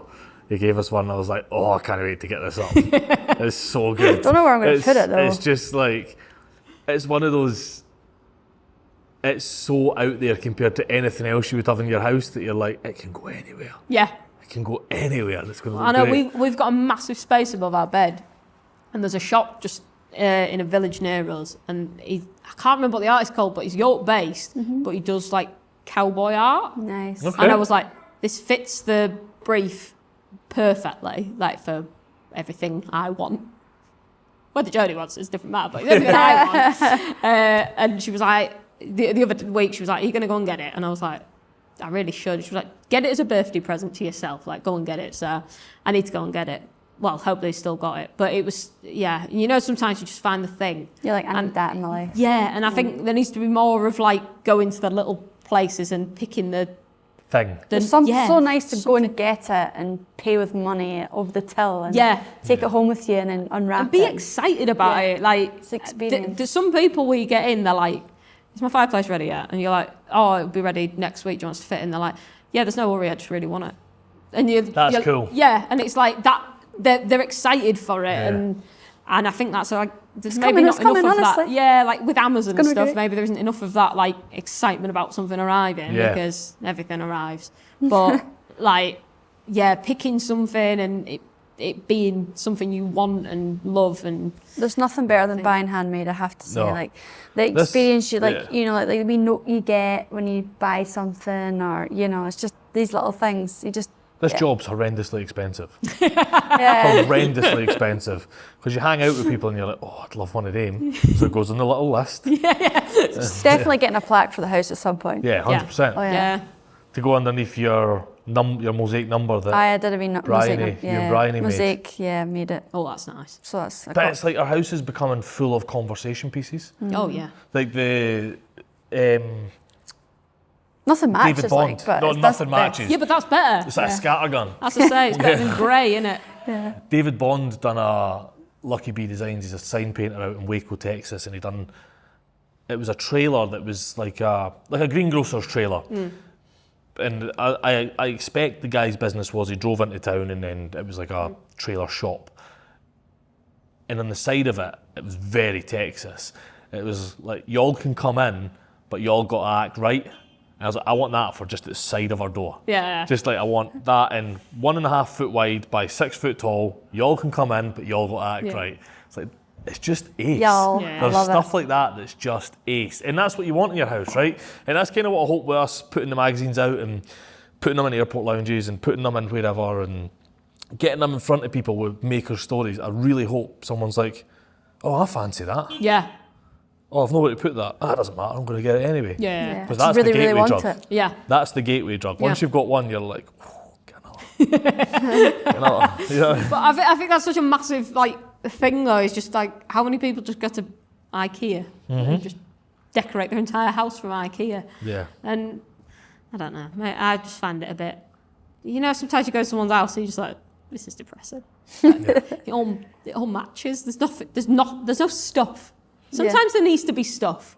Like, I mean, we had our tent. We've got a rooftop tent. That was in our living room for a while. Not up, just like in a box. But people would be like, "What's that?" But it's not ideal that it was there, but it was something. But do you know what I mean? Like, some people just don't have any Stuff. things. It's just. I'm like that though. I don't like a lot of stuff. But then when I find good stuff, I'm like, I need that. That's the thing, that there's being minimalist, but having everything you have be nice. He Or it's carved just- an owl the other week with Elliot James in Glasgow, and it's the carved Chainsaw out- carving. Yeah, he's just sat on our side table in the living room. Yeah, Cool, isn't it? perfect. But my big door. It looks a little bit more like a potato with wings, but it's an owl. Right? Abstract. Yeah. And if anyone asks, what's that? I can say, it's not a potato with wings, it's an owl. Yeah. And I carved it. Like, Yeah. it's cool, it's got a story to it. And that's kind of what I see in the fireplaces. And when I was looking through the podcast submission form, I was like, oh, people still make these. Yeah. So our old house that we renovated before had this big fireplace in it, but when you took it off the wall, it was just like stuck together bits of Corian. You know that like fake marble stuff? Yeah. It was big and heavy and it looked the ticket, but you're like, it's not real. It's very clearly Yeah. all machined bits glued together. Yeah. Like, people actually still make good stuff. You know how many times you hear someone saying, oh, you can't get that anymore? No, you can. Yeah. You You absolutely You just have can. to find them. Yeah. It's just really difficult to find those people now. Yeah. And like when in Cornwall again, there's a little surf shop that's been there. They must own it because it's never that busy, unfortunately, but it's just like a little surf shop. It's great. And they've got a sign in it and it just says, nobody ever regretted buying quality. And I was like, That's good. yeah. Well, like that. And I've had my, since I was 4, we went to Cornwall. My dad gave us each 50 quid for the holiday. And the day one we got there and I said to my mum, I want a wetsuit, I want a wetsuit, I want a wetsuit. And she was like, it's day one, you're not having it. And then by day 3, she was like, fine. When I got the wetsuit, she couldn't get me out to sea. Next year, went to the same shop. It was like, trade in that one, we'll get you the next one. And ever since, I traded in every year when we went to Cornwall. And it's that shop, that little surf shop that supports everyone.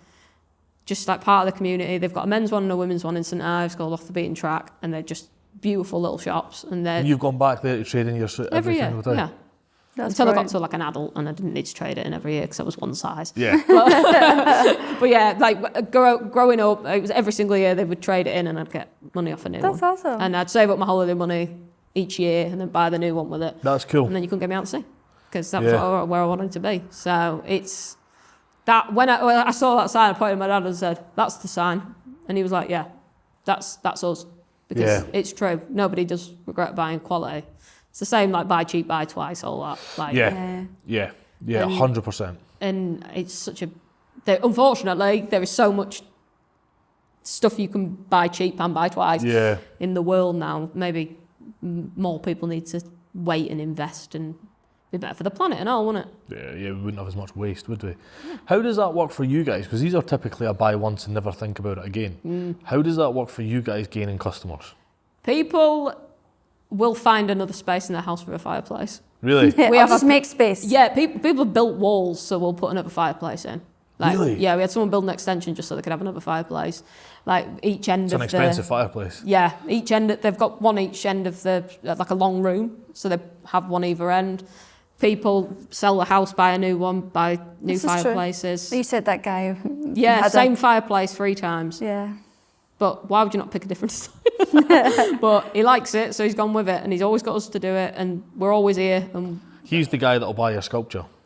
Hopefully, yeah. He's my the guy massive sculpture that he's going to put in his back garden. Yeah. Also, I kind of want someone to bury it, because I feel like that was its natural environment, and now it's back. This is my dad, Robin. Hi. Hiya, how are we? Yeah. But yeah, so maybe if someone buries it, and then that would be the dream. Do you ever look at like council websites? I know James Elliott, he got the big sculpture on the, it was like a council tender. Someone at the council had seen his work and reached out to him, which is how he knew to apply for it, and was like, oh, can you, it was like a big park sculpture. What we're doing stuff like that? I've never thought about that, and that's a really good idea, so maybe that is... Because they seem to have the money. In my head, I'm like, that's excellent, I'm doing that. Yeah, but I think, like, there's... I said to my brother the other week, I was like, I want to be the Banksy of the stonemasonry world. And she was like, what does that even mean? And I was like, right, hear me out. I'm going to reveal my secret now so people can know it's me. But there's a cliff in St Ives again. And we always used to go... St Ives is like a massive family thing for me. My grandma always used to come with us, and my auntie and uncle and all this. On that cliff, when my grandma died, I saw a butterfly every single day for over a year. Like, that's not an exaggeration, really? Every single day. And then her sister died, and then I saw 2 every... It was really, like... That's spooky. Yeah, I'm not, like, massively into stuff like that, but I was like, that's a bit weird. Yeah. So I want to carve a butterfly and put it on that cliff, but not tell anyone that I'm doing it. Yeah, right. What are they going to do? Yeah. Move it? Go on then, it's heavy. Yeah. yeah. But if they want to move it, they can move it, but that's something I want to do. Yeah. Like, and I suppose it's a memorial to someone that, like, a nice way of doing it without it being like a headstone. Like, she was cremated, there isn't a headstone and stuff like that. Like, just something that's personal. And I think that... I like the Banksy idea. Yeah. Quite difficult to do with big heavy stonework though. No, I've got a plan. Got a plan? I've got lifting gear, it's all good. Yeah. But, like... It sort of came about because I had a customer get in touch, and she was building a memorial garden for her husband, and she wanted an owl carving into a plaque to put on the floor, but she wanted his name, I think his name was Michael, could be wrong, but it definitely began with M, and she wanted an M in it somewhere, but really subtle. So the chest feather was the M. Ah, right, nice. And then she set that into the... And it set it into the ground, did you say it was a floor one? Right. Yeah, so like the end of the path down to the garden, that was the memorial stone at the end. But it was really subtle, and it was just such a nice thing. She was just like, he really liked owls, and he would have liked it like that. That's a really nice thing, isn't it? Yeah. And there's something about stone that really pertains well to that memorial. I mean, obviously it does gravestones, right? Duh. But like, it is there forever. Yeah. And your carving marks are not added on. It's all redactive, isn't it? You're taking material away. You can't get rid of it. Yeah. Which is probably also terrifying if you make a mistake. You learn to not... No, everyone makes mistakes, and there's still mistakes made, but I suppose the advantage of carving over the masonry is it's carving, so you can make it work. Bit more creative. Yeah, so if something's not quite right, you change it.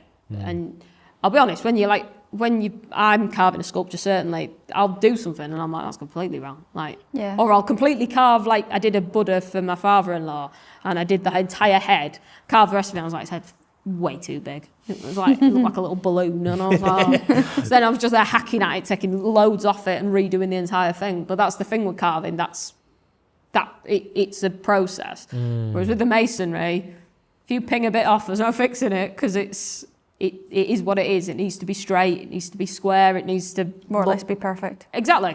Because it's fitting into a slot, right? Yeah. Yeah. Yeah, so masonry is stuff that's fitting back onto a building. Yeah, or like these, when they're put together, if the head and the legs don't match up, Yeah. you can sweeten it in a bit, but if it's completely wrong, that's why you have templates and stuff, and you check it to make sure it's right. But if you, for example, pinged off this corner here, that's it ruined. Yeah, you can't glue it back on, can you? That's it. So it's they're the things that you learn to not do, and just be extra careful, and maybe take more time doing than you need to make sure it all is correct. Because they've been out worse and obviously things happen, like Yeah, of course. stuff falls, stuff gets snapped in half, stuff like some we don't really have an example, but we had a massive mantelpiece in here and we ordered it 3 times because it snapped in half 3 times. Oh. And what, can you just get bad bits of stone with a strange vein through them and that can just happen? That's life? Yeah, so there's certain stones that are really bad for it. So the Tadcaster limestone is very veiny, and you don't know if it's just a little vein or if it's just a really weak point and it'll just crack it off. Which, I did a green man. We've got a skip pile out the back and it was on there for ages just looking at me. But I did that and it literally just snapped in half about halfway through, and I was like, spent like 4 days on it and it just snapped in half, and I was just like, well, that's sad. So then I threw it on there in anger, and then it was just looking at me every single time I went out there, just like, thanks for snapping me in half. Yeah, exactly. You ruined it, didn't you? So I'm just God. But I suppose it's learning to have the patience with it. I would say it's maybe more patient as a person as well. I can imagine you have to be very patient. Yeah. You have to be patient in every craft, of course, but that could be something completely unforeseen. Yeah. Yeah, and it can... How do you even budget that in for time, for money, for... You don't. You just hope. Yeah, but with certain stones, you're sort of thinking there's much more chance of this going to happen. And I think we've sort of learned, with the massive mantelpieces, there's bits of wood there that we put them on, like a stretcher almost, to help support them so they don't snap in the middle. And we've sort of learned to make sure we're doing that with... and there's another type of Ancaster that's much softer, and making sure whenever we use that, we're doing that with it just to avoid those things happening. But you can't really factor in. Like, we can order spares, which we sometimes do, like if we know something's susceptible. Yeah, just so we've got, because we can always use it. Like the plaques, most of the plaques are just bits that were here, like offcuts or whatever. And I was scribbling them all away, and then that's what we get from it. And it was more, reduce the waste. That was more what it was about. And it was just, first of all, it was like practicing on the scrap, and then it was like, well, we're wasting this. What can we do with it? And then it was like, oh, these plaques. And then you can just pick I'll just work out what size would fit on what piece of stone, and then I'm like, oh, well, that'll fit there, and then use that. And then it reduces the waste, and then we've got something for it as well. That's cool. So, yeah, it feels economical. Would you ever do courses? I was just about to ask that. Kate, go and ask that. Ask it. You don't know what the question is. It was in my head. Well, it's funny, I was literally talking about this yesterday, and it's something I was saying I'm going to look into. Because it just needs to check the insurance side of things, unfortunately. All the paperwork. But other than that, I think a weekend course where someone could carve a Yorkshire rose, or... because a Yorkshire rose is more than doable for anyone in a weekend. And doing that and having maybe 3-4 people here at a time. Oh, it'd be amazing. It would, and it would command good money.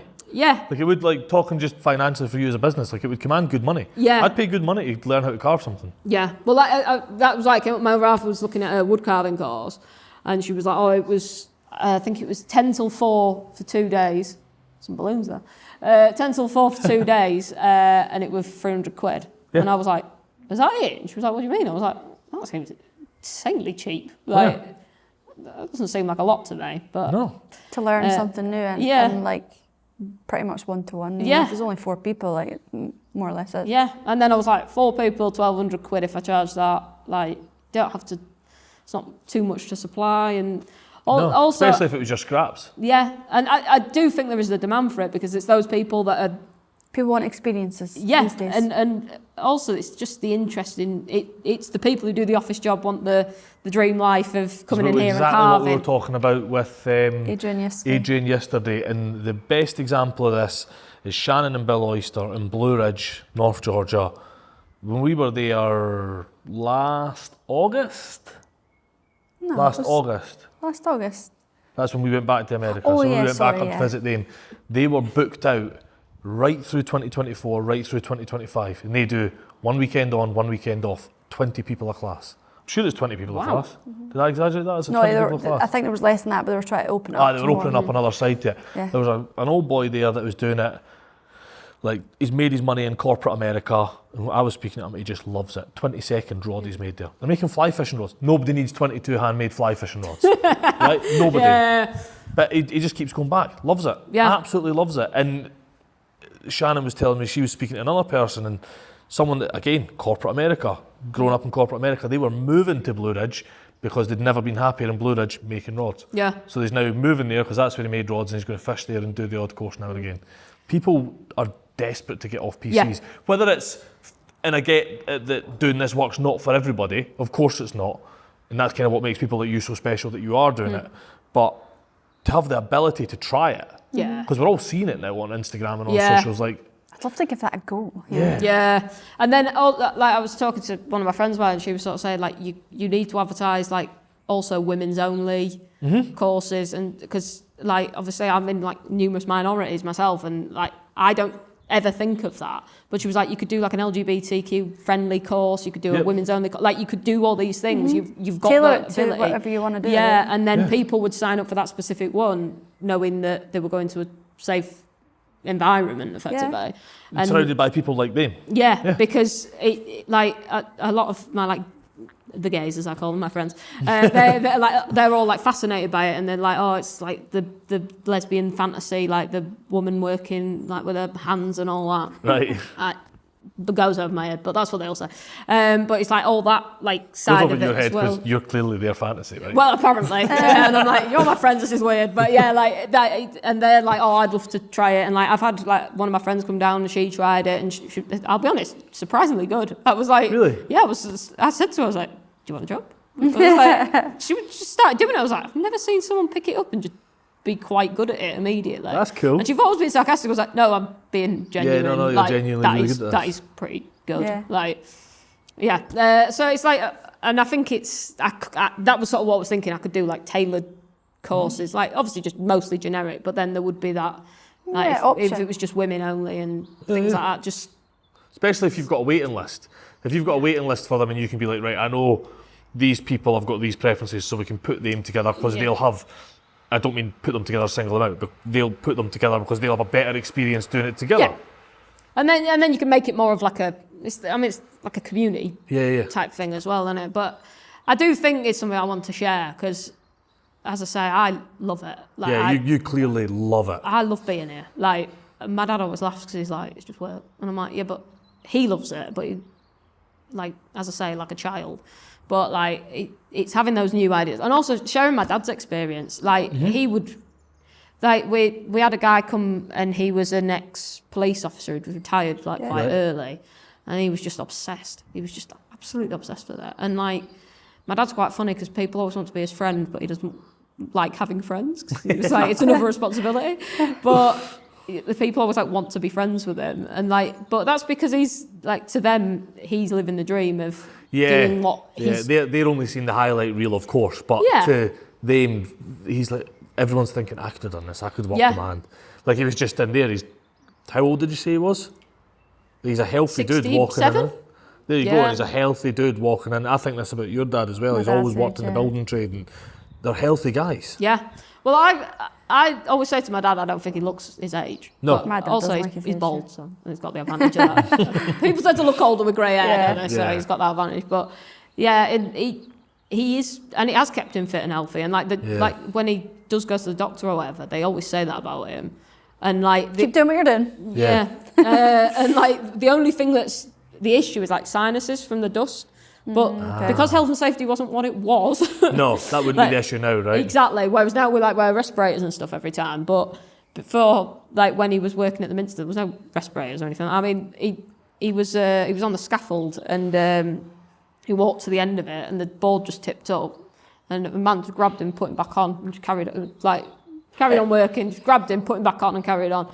That was health and safety back then, Yeah. someone with good reactions. And my dad was like, he never, like, and then he was like, about 10 years later, I thought back of that, and he was like, if he hadn't grabbed me, I'd have just fallen to my death. And it was like, yeah. Wow. Yeah, and they used to have like a petrol-run pulley to lift up stone, and he was stood underneath it, and someone pulled him back and it dropped to the ground. And again, if he hadn't done that, it just landed on him. And it's just like, how mad is that was health and safety now? And then like when I was doing my apprenticeship, the college had to come here and check all the health and safety and stuff. Yeah, right. Which can be a limiting factor for a lot of things. Well, yeah, because they weren't happy about like the stairs, and we were just like, well, what? Because as my dad said, what's that got to do with anything? Like, it's just some stairs. You can walk up the stairs and just be careful, right? Yeah, exactly. But they were like, yeah, the stairs are a bit of an issue because they need another banister, going around that bit. And we were just a bit like, what? Is this going to stop me from working? Yeah, well, exactly. They were almost like, well, this is a bit touch and go. And I was like, what? Like, one. You can't learn this life-changing skill because you're one banister short. Yeah, exactly. And also, no offence, but what was it to do with the college? But yeah, it was very strange, all the health and safety stuff at the college compared to... When we went to Norway for 6 months in the middle of our product design studies, we got handed a bit of paper, and we went there specifically because they had workshops maybe as wide as this, at least 4 times the length. One that size for wood, one that size for metal, one that size for ceramics. It was a playground. Yeah. One maybe double this for glass. Like, it was wild, crazy. And we got handed this. I remember it as just an A5 slip of paper, single-sided. And the translation was, or the summation, sorry, because they did give us it in English, fair play, we knew what we were signing, was basically if you hurt yourself or cut your hand off, it's your fault. Yeah. Sign. We had the best 6 months ever. We learnt more about designing products, and ultimately that's why I went into a manufacturing and design background and why you went into furniture making for yourself because of that. Yeah, how many you understand the robbed material of by that? working with it. Yeah. And, like, understand what you use it for and what not. Like, and how different material acts to different stuff. But I do wonder if that's another reason why the trades and crafts are so lacking these days in this country, is because people can't be bothered with the health and safety. Yeah. And then you see like sort of builders and that messing about. Yeah. It's just a laugh. Yeah, exactly, yeah. And you're just like, strange. But yeah.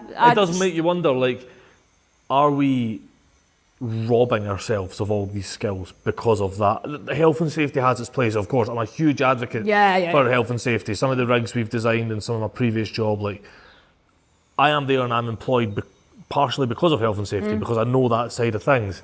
Huge advocate for it, but we can take it a little bit far. Yeah. And are we robbing people, I mean, like that, like an extra banister?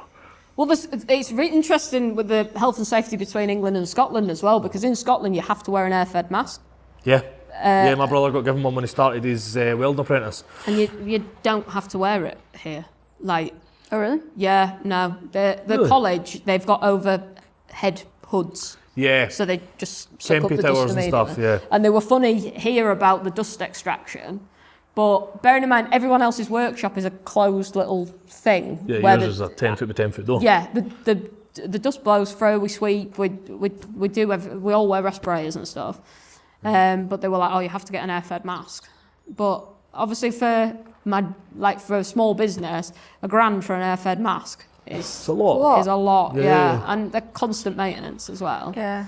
Yeah, so, constant filter changes, constant everything. It was the visor for us. Like, it scratches immediately, and then and dusty and that, and then you just can't see. You're just because it'll be stone dust as well, right? It will just be like hitting it with sandpaper, I expect. I mean, you guys will have it on you for weeks now. You've been here. Like, it gets on everything, and like, you're just like, And this workshop feels pretty clean by all standards. Yeah, it's just everywhere. Like every chair has it's it. It's like silent dust. Like, honestly, you just, and then you'll be like, it's just a bit white, and then you're like, I'm just covered in dust. Not kill your washing machine at the house.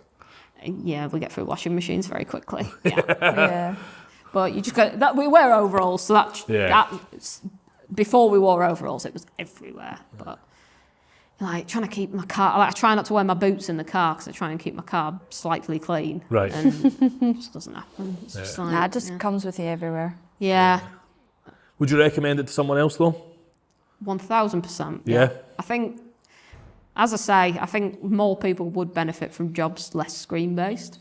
And I think, especially for the younger generation, like, obviously most teenagers are antisocial, and I'm not, I understand that, but I think when you see them now, I find it slightly sad that they're just not outdoors doing things, like even just like playing football or whatever, like, just, it's a different world to me. Like, that was what I wanted to do all the time as a kid, and then seeing kids just on phones or whatever, like, obviously there was video games and stuff, there was all that, and to maybe my parents' generation, that seems mad, but I just find the phone thing sad, and I hope that people seeing it on social media will realise it's not just like a dream, it's very much something they can just, they can do very easily, and there is, unfortunately, there's not many colleges that do stonemasonry in England. No, there's not many colleges that are doing anything hands-on. It seems to all be reducing hugely. Yeah, but luckily York College is massive. Like, they had loads of work done, and my dad did his apprenticeship at York College. Okay. And I did mine at York College, so York College has always done it. And they've got good teachers, they've got good staff there doing it. So I think if they can keep hold of the right kind of people. My dad keeps saying to me, like, you'd be good at teaching it. And I'm like, yeah, but I want to be doing it. I don't want to be teaching it. Do you know what I mean? Like, maybe. But this is what the courses could maybe give you, is that teaching and making. Yeah, and I think, I do think the courses is something we're definitely going to do as well, because I think maybe if people, even if I could go into a school and say, this is what send you a couple of kids down and I'll teach them, like, as like a school trip for a couple of them or whatever. But I don't, like, as awful as it sounds, I don't just want the kids who don't have any other options other than apprenticeship. You want to offer it to everybody. Like, I remember being at school, there was a programme, Ruts, which was like building mountain bikes or motorbikes, or basically pre-apprenticing in mechanics trade. And it was the sort of quote-unquote bad kids that went to it. Precisely. And you don't want that. You want it because it immediately creates like this is what you do if you can't perform academically. And that couldn't be further from the truth. If you can perform academically, you can also do hands-on stuff. Precisely. And I think in schools and stuff, if you say that you would have a manual job, you would get immediately judged as being not the brightest kid. Like now, as an adult, when I say I'm a stonemason, if people see how I dress, they'd think, tradie or whatever, like, not particularly intelligent. But when I say exactly what I do, when I say I'm a stonemason, they're like, oh wow. And it's like, yeah, but also, like, I think people maybe think that that's been my only opportunity in life, and it's not. It was chosen. Like, as I say, I could have gone on to university, and it's a weird stigma around working with your hands, Precisely, and I think it's sad because I think people just assume people aren't bright who do these jobs, or it's only for people that aren't bright. And it's like, yeah, but you can just do whatever you want to do. Like, the kids who aren't bright can go on to be teachers. They can learn. But maybe they just need to learn it slightly later in life. And people who maybe would on that path to go and be a judge or whatever can go on and be a plumber. Like, let people do what they want and enjoy it. Like, just do something you actually like. Like, don't do something you hate. It's not worth it. Don't do something life you hate. Life is too short, and it would be a miserable life. And I just hope that there is more done to get more people, not even into apprenticeships, just given the opportunity to look at an apprenticeship as an opportunity when they progress throughout education. Because it's not offered to enough people, and it should be. If anything, that's probably the better option. I mean, if someone went and said, I'm doing journalism at university, or someone was like, I'm a fully qualified gas engineer or mechanic or whatever, people are going to be more impressed by the mechanic than they are by someone going to do theatre at university, because that's got a stigma of a completely different sort with it. And absolutely. It's crazy. How do you go about taking apprentices on? This is the difficult thing. We try, like, we need a new member of staff, because we need an apprentice, because my dad's getting on a bit and he's supposed to be winding down, I mean, luckily, he seems to be sticking to the 4 days a week working, but So the other day he was like, I came in on Saturday and Sunday. I'm like, why? Like, what are you doing? But he seems to be sort of sticking to it much better now. But we need someone younger and stronger to lift. Like, my dad had a hernia operation a few years ago. Like, he doesn't want to be lifting anymore. Yeah. He just doesn't want to do it. That's not the part he enjoys. The part he enjoys is using the tools. And he trained me, and he really enjoyed teaching me, and he enjoys teaching people stuff. He's got a lot to give, and he's very much a people person. So, although he doesn't like having friends, but he would. It's just having that. It's having someone who's able to get here, and we need support for the wage. Yeah. Because that's a cost fully on you. Yeah. Not only are you taking time out your day to train them, you're taking obviously money out of the business to train them. Like, you need to make that money somewhere. Precisely. And you may lose money on that person, and this is just business, like I totally get it, but you may lose money on that person for 3-4 years before they're competent enough to put money back into the business, which it sounds like you're clearly more than aware of and ready to do. But if you're capable of doing it, well, it's investing in someone who we know will stay after their apprenticeship. Yeah. Which we don't want a 16-year-old kid who's, one, can't get here, so dependent on someone else, and two, they might they might do it for 3 years and then be like, oh, I'm going to this place. And then you're at square one. And then we're back in the same position. So we want someone maybe slightly older who knows that it's what they want to do, but then we need the support to pay people to do it. And I think maybe that's something, the government was great with the furlough schemes and handing out like bursaries to small businesses like that. It basically kept our business going. But maybe now the investments need to be back into the smaller businesses to help with things like apprentice wages. And because it would get more skills alive. Yeah, keep skills alive and keep people going. Keep the little businesses going, family-run businesses that can continue for generations. But we need that extra support just to pay the wage of someone.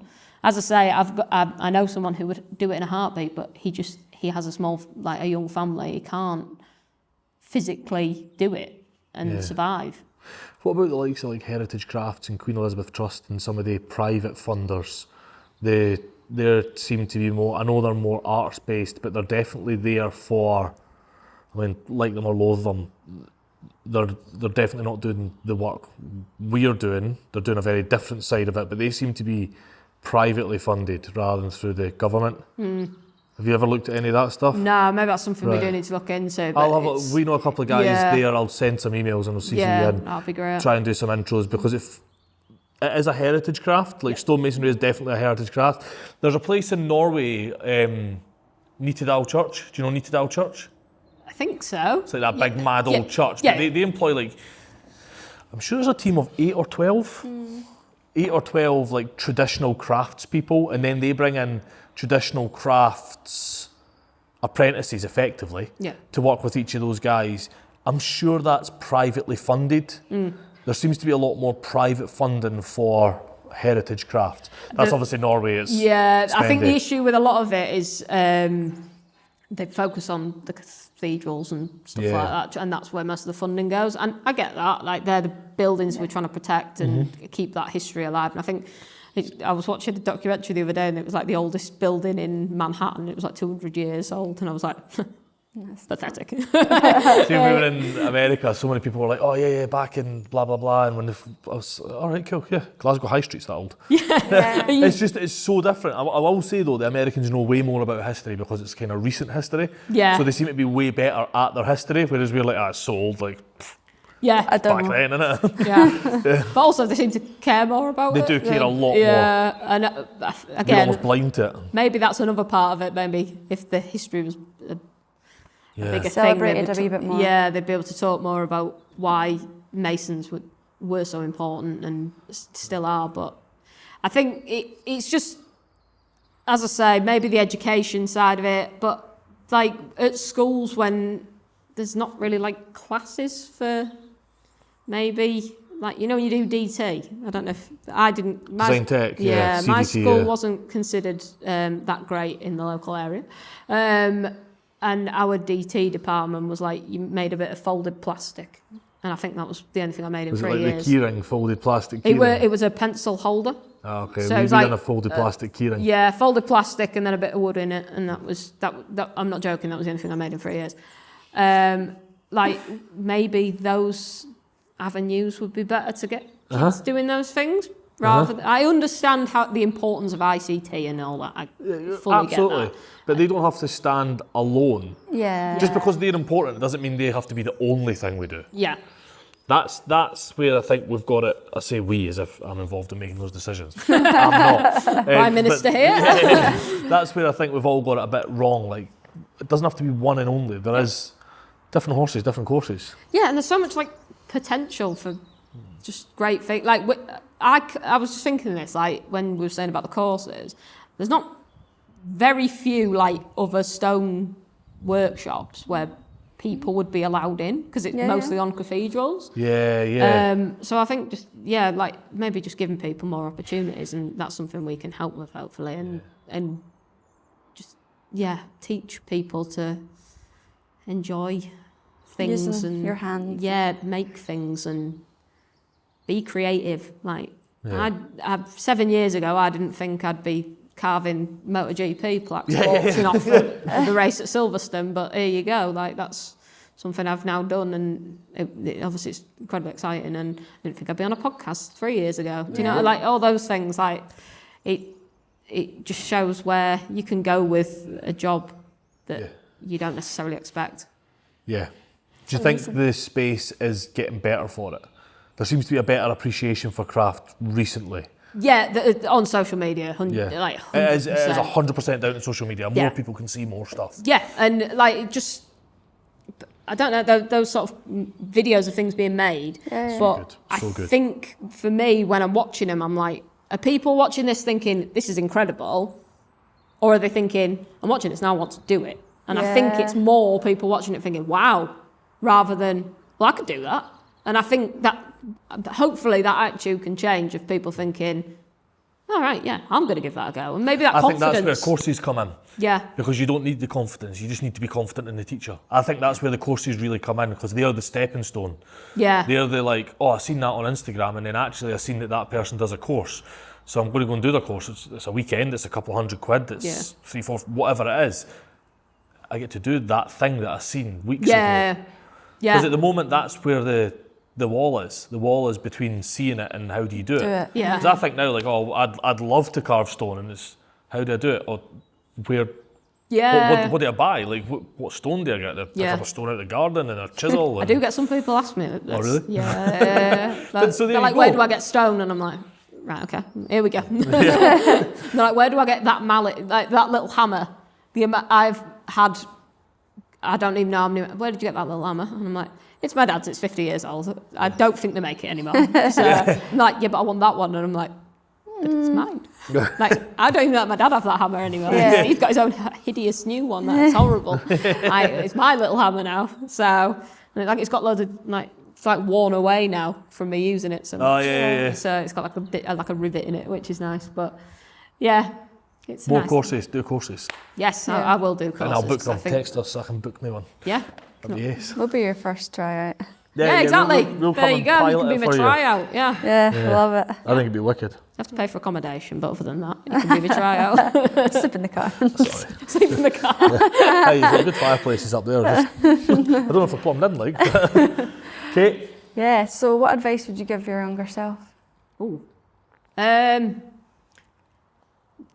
Don't listen to what people tell you to do, and do what you want. Like because I mean, I was a rebellious child anyway. Sorry, Mum. But like my thing at college, I didn't want to be at college, so I just stopped going, and it got me in trouble. It got my mum and dad getting calls while they were on holiday, like, where is she? Because I just wasn't going.